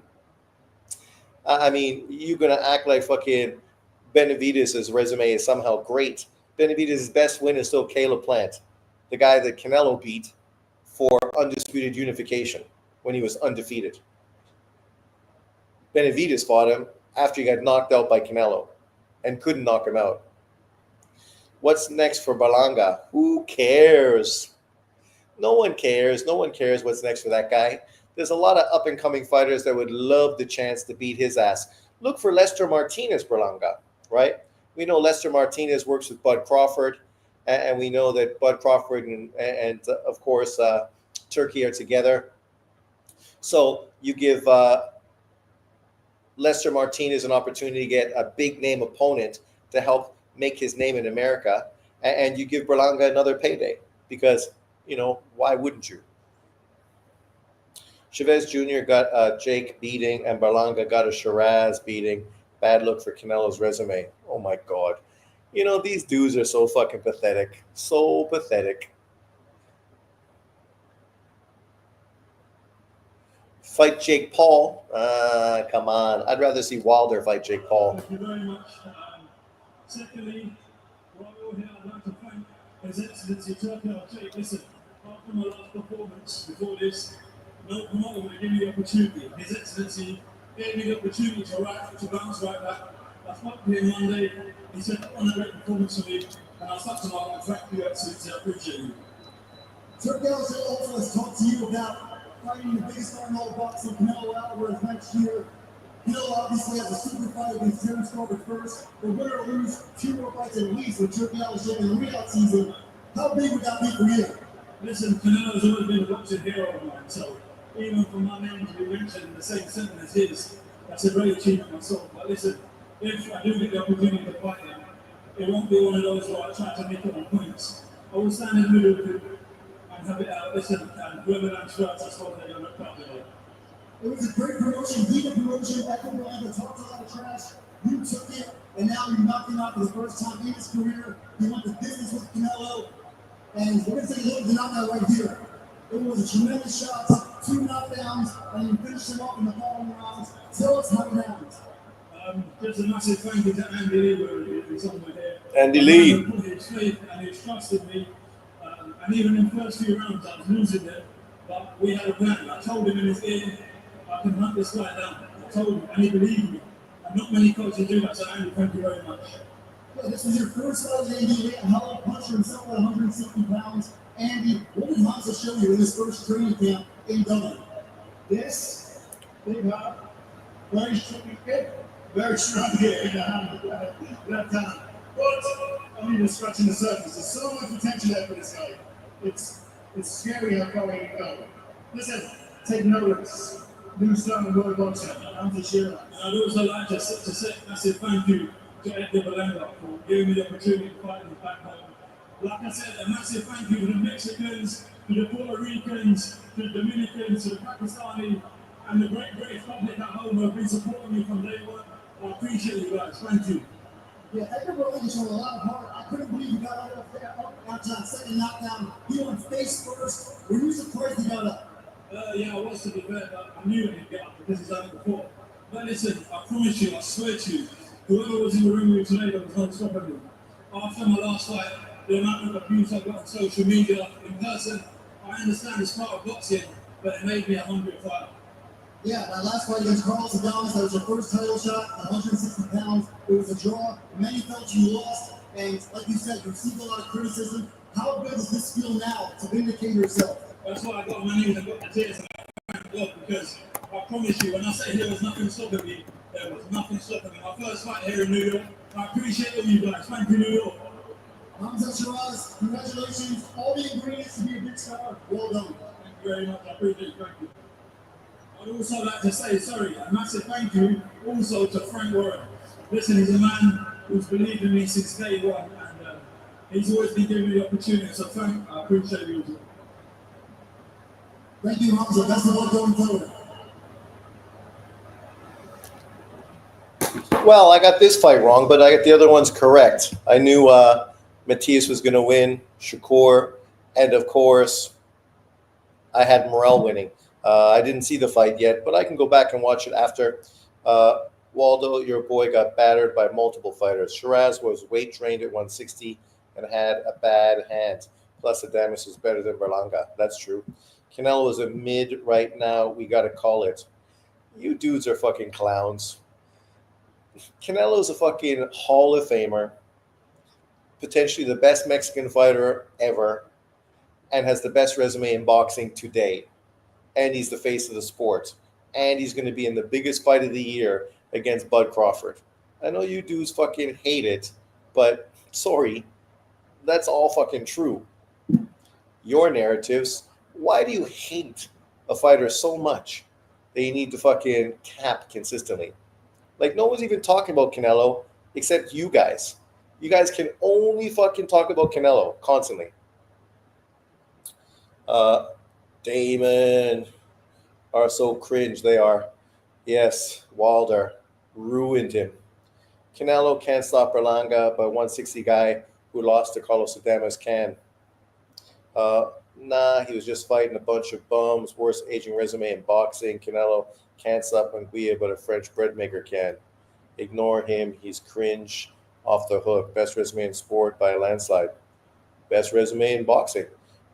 Guy's a 4-weight world champion, undisputed 168 pounder, something that fucking no great 168 pounder before could do, but Canelo did it in 1 year. Munguia needed steroids to beat a Frenchman, and he probably was on steroids when he fought Canelo too. So what's your point? Like, you guys got to ask yourself, why all this hate towards one boxer who probably is going to be out of the sport at the end of 2026, right? And you guys have so much hate and disdain for him, as opposed to putting credit and positivity into other fighters. You'd rather consistently hate on Canelo. It's fucking cringe, man. You dudes are cringe. Like, you're sports fans, but all you can do is put out negative energy consistently. Negative energy gets negative energy, boys. Just fucking support the fighters you support. You don't need to be so fucking wacko mental. You guys got fucking Canelo derangement syndrome. Like, literally. Crazy. Because he constantly cherry picks. What cherry pick has he fought? What cherry pick? He beat all the champions at 168 pounds. Who did he cherry pick? Ryder, his mandatory. Munguia, a top 10 fighter. Burlanga, a top 10 fighter. What cherry picks? Skull, who was a top 10 fighter and was elevated by the IBF. Like, oh, he didn't fight Benavidez. Oh my God. You dudes are fucking mental. Mental. I don't put constant negative energy towards Benavidez. I'm honest about Benavidez. Benavidez had many opportunities to do something in the sport before Canelo was even at the fucking 168 weight class. He didn't. All he's done is consistently tied his name to Canelo Alvarez. That's what he's done. He literally clout chased Canelo, and that's the only reason he's relevant. Not based on anything he's done in the ring, right? Not based on anything he's done in the ring. That's not negativity. That's fact. What has he done in the ring? Who did he beat? Durrell. Oh, he beat Durrell. He beat Durrell. Oh, wait. He beat Durrell. Oh, he beat Durrell. Holy shit. He beat Durrell. Whoo! Okay. Enough said. Enough said. We're going to fucking clown Canelo's resume, but we're going to fucking dick ride fucking Benavidez because he beat Durrell. Congratulations. What a fucking accomplishment that is. To beat the shitty brother of Andre Durrell, right? The guy that was never even really thought of to be good enough to be a world champion. But luckily, the division was so weak, he ended up becoming a fucking title holder. Oh, come on.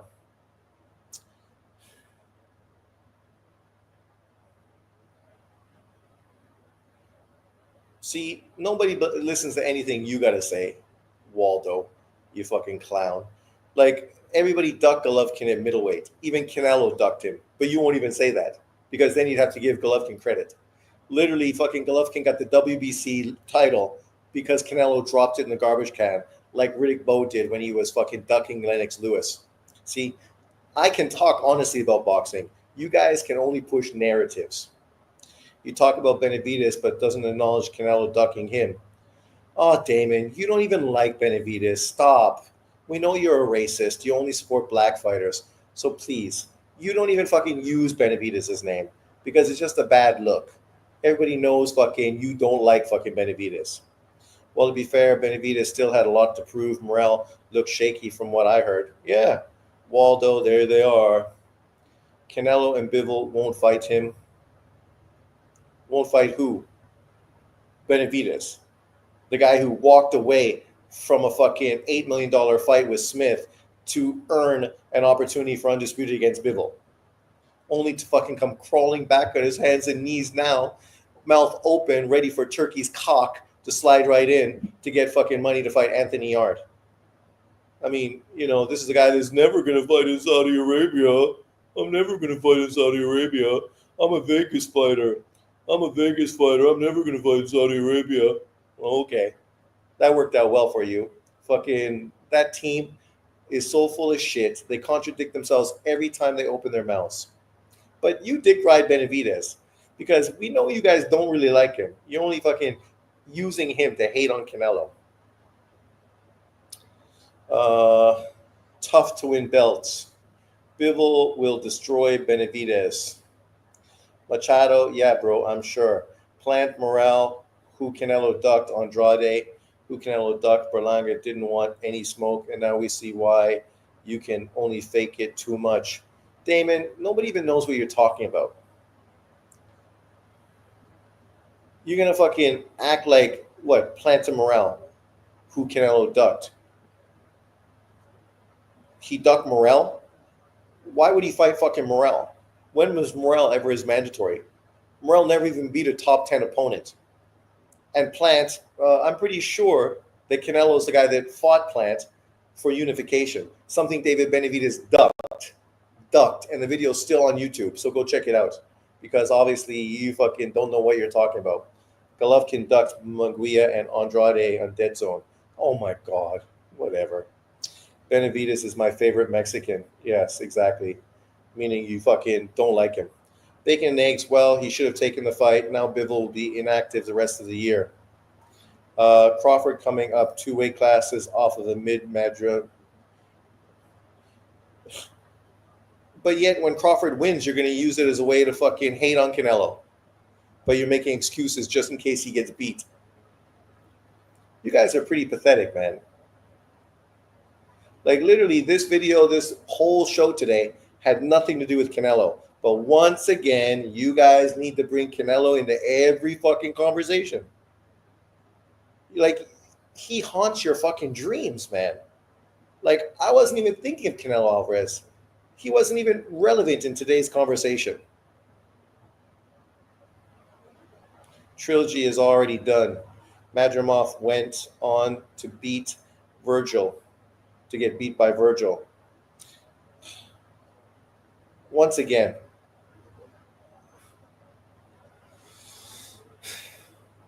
now you're hating on Canelo or Bud Crawford, right? The extent you guys will go just to hate on fighters, to cap for someone who's done nothing yet. Sean is crashing out. Crashing out what? What are you talking about, Victor? My point is, what's wrong with you guys? You fucking got Canelo Alvarez posters all over your wall. You guys literally dream about this guy. Why is he in the conversation right now? You just had Shiraz score a sensational victory, and you guys are all fucking caught up on Canelo Alvarez, right? As always, every time I do a live, you guys always revert to the same fucking narrative. Better BF beats DB. Of course he does. Sean talking crazy to that man. We thought you was a GG fan, but it turns out you're a Canelo rider. Damon, once again, we know you're a fucking racist and you only dick ride black fighters, so stop. I'm a Golovkin fan. I'm not the one bringing up Canelo Alvarez. You are. So apparently you're a fucking Canelo dick rider because the dude fucking haunts your dreams. Like right now, you're stroking one out thinking, fucking Canelo, I'm so jealous. He's fucking riding horses. I want to ride him. Like, what's wrong with you, man? You're a grown man. We just watched boxing today. You're not even fucking praising Shakur. You're dick riding Canelo. All you guys can do is talk about fucking Canelo.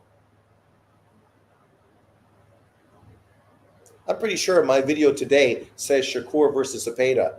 There's nothing to talk about fucking Canelo Alvarez. Burlanga did bad. He did. That was a great performance from Shiraz. Back in 2014, Sean was GD's #1 fan. I'm still a fan.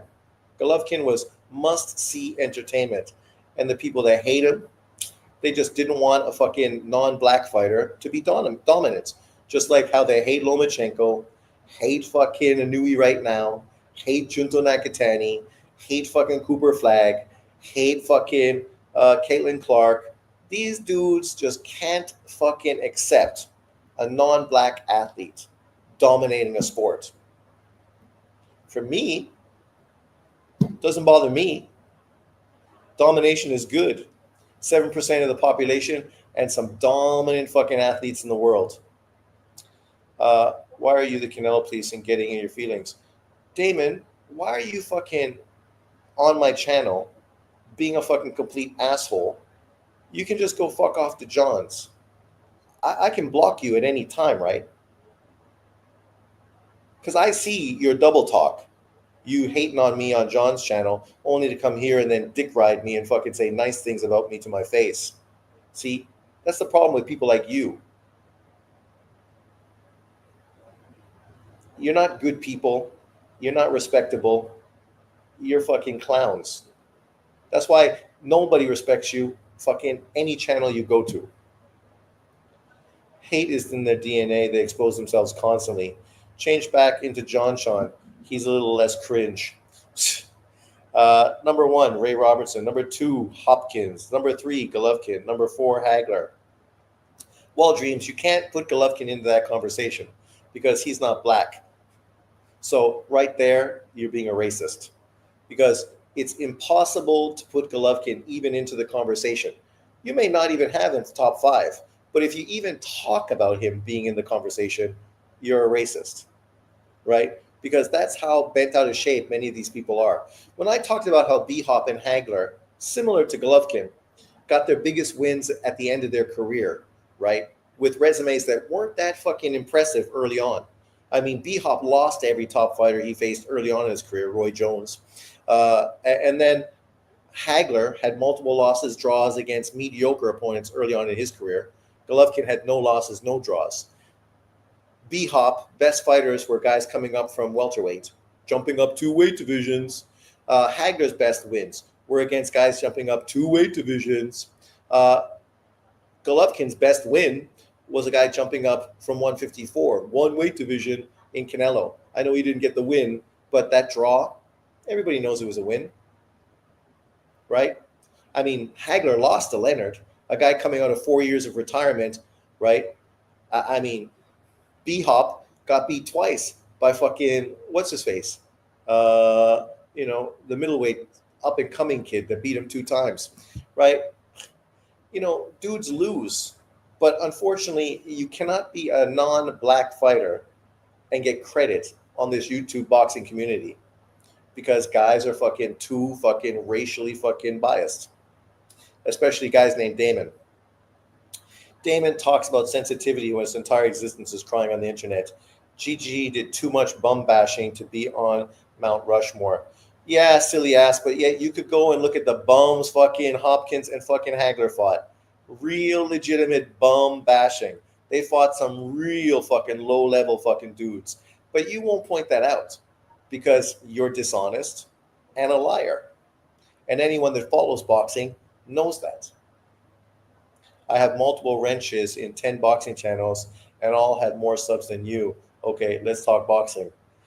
Dude, you're like this fucking close to saying sayonara. Everyone knows your MO. GG, a great fighter, fam. Haha, he thinks his wrenches mean something. Well, he's on channels where they just block everyone for talking. Literally, he could not do this on channels that disagree with him because he'd be blocked. Right?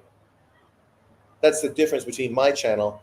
I allow dudes with fucking complete different opinions to fucking express themselves. It'd be better if you guys weren't complete douchebags most of the time and would be fucking fair in your conversation. But unfortunately, most of you, I don't know, you're fucking unwell, unhappy in life and you just need to fucking spew nonsense on the social media fucking app. Like, we just had a great fight card, yet we're talking crap. Shakur won. Block this douche, Sean. We won't lose any sleep. I know. Oh, there's my man, Ryota Titsumi. How long is it going to be before he's getting hated on by the black YouTube boxing community? It won't be long. Oh, Morell dropped.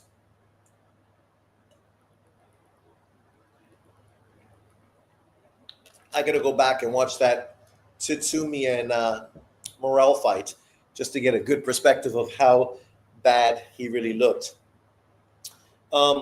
Ask them to share some of their super chats with you, Damon. See how that works for you. You know, we are talking boxing, right? So let's just fucking stop being fucking Canelo dick riders, because that's what you are. You guys talk about Canelo more than me. Like, literally, we just had Shakur Stevens put on a great performance, try to prove something by beating William Zepeda. We just had Shiraz fucking put on a fantastic performance, destroying fucking Burlanga, right? Like, really upping his ante and putting himself potentially into a huge fight in 2026 versus Canelo Alvarez. And the irony is, when that fight gets announced, people are going to hate on Canelo, even though you can only fight the guys in front of you. I want Canelo to fight Mbili because stylistically, I think that's a great fight. Mbili, fucking Canelo, what a war, what a matchup. But, you know, how do I go back to the beginning of this? Watch from the start. There you go. So far this weekend, we got a lot of good things to talk about. Obviously, we had a great women's card. I mean, you don't have to be a women's boxing fan. I'm not. But still, it was historic, right? Historic. And then today you had another great turkey card. And it was a great card, right? You had Shiraz, Burlanga, Zapeda, fucking Shakur, obviously Morell versus Katev. And then, what's the other one? Oh, Pueo versus Matias, right? All four real legitimate top fucking fights. And what's even better this weekend is they did the buildup for the November card and even just announced a new fight on that card. Obviously, Matias is going to fight UK fighter to defend his title, so that's going to be excellent. But where is that card in November? You gotta love it. Boxing is killing it.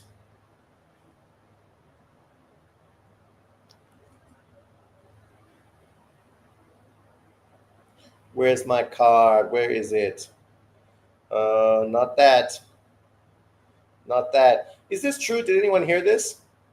That Houston traded Cam Whitmore because he didn't want to give his number 7 to fucking Kevin Durant, so they just traded him. Crazy. Of course, we also got Anui versus MJ coming up this September 14th. That's a fucking huge fight. Can't wait for that. Pound for pound, one of the best fighters in boxing. We also have, of course, Bam versus Cafu coming up soon with Pacheco on the undercard. I'm excited to see that because I'm a big Pacheco fan. Usyk Dubois next Saturday. Jesus fucking Christ, people. That shit's fucking huge. Can Dubois get revenge, right? That's the question. Maybe he can. Maybe he can't. But the point is, it's a great fight. Definitely an interesting fucking matchup. But as I said, I went drinking last night, so I need to go to the loo again. So thanks everyone for jumping in. I will see you next time. I'm going to go to the bathroom, go to 7-Eleven, get a coffee, and feed Lily dinner or breakfast. So thanks for jumping in. Even the fucking cringe fucking people that are in the comment section, right? People, come on. Boxing. See you next time. Have a good weekend, whatever's left. And next weekend, obviously, we're going to be going live next week, talking about Usyk's big fight card next weekend. The only problem, of course, with that is going to be in the UK, which means it's fucking my Saturday night up. But, luckily, I go on summer vacation next week, so that's okay too. So it should be fine. So I will see you live next week. We'll break down all the big fights that are going to be happening next weekend. And I hope to see you there. Jump in, say hello, and we'll talk boxing. Peace out.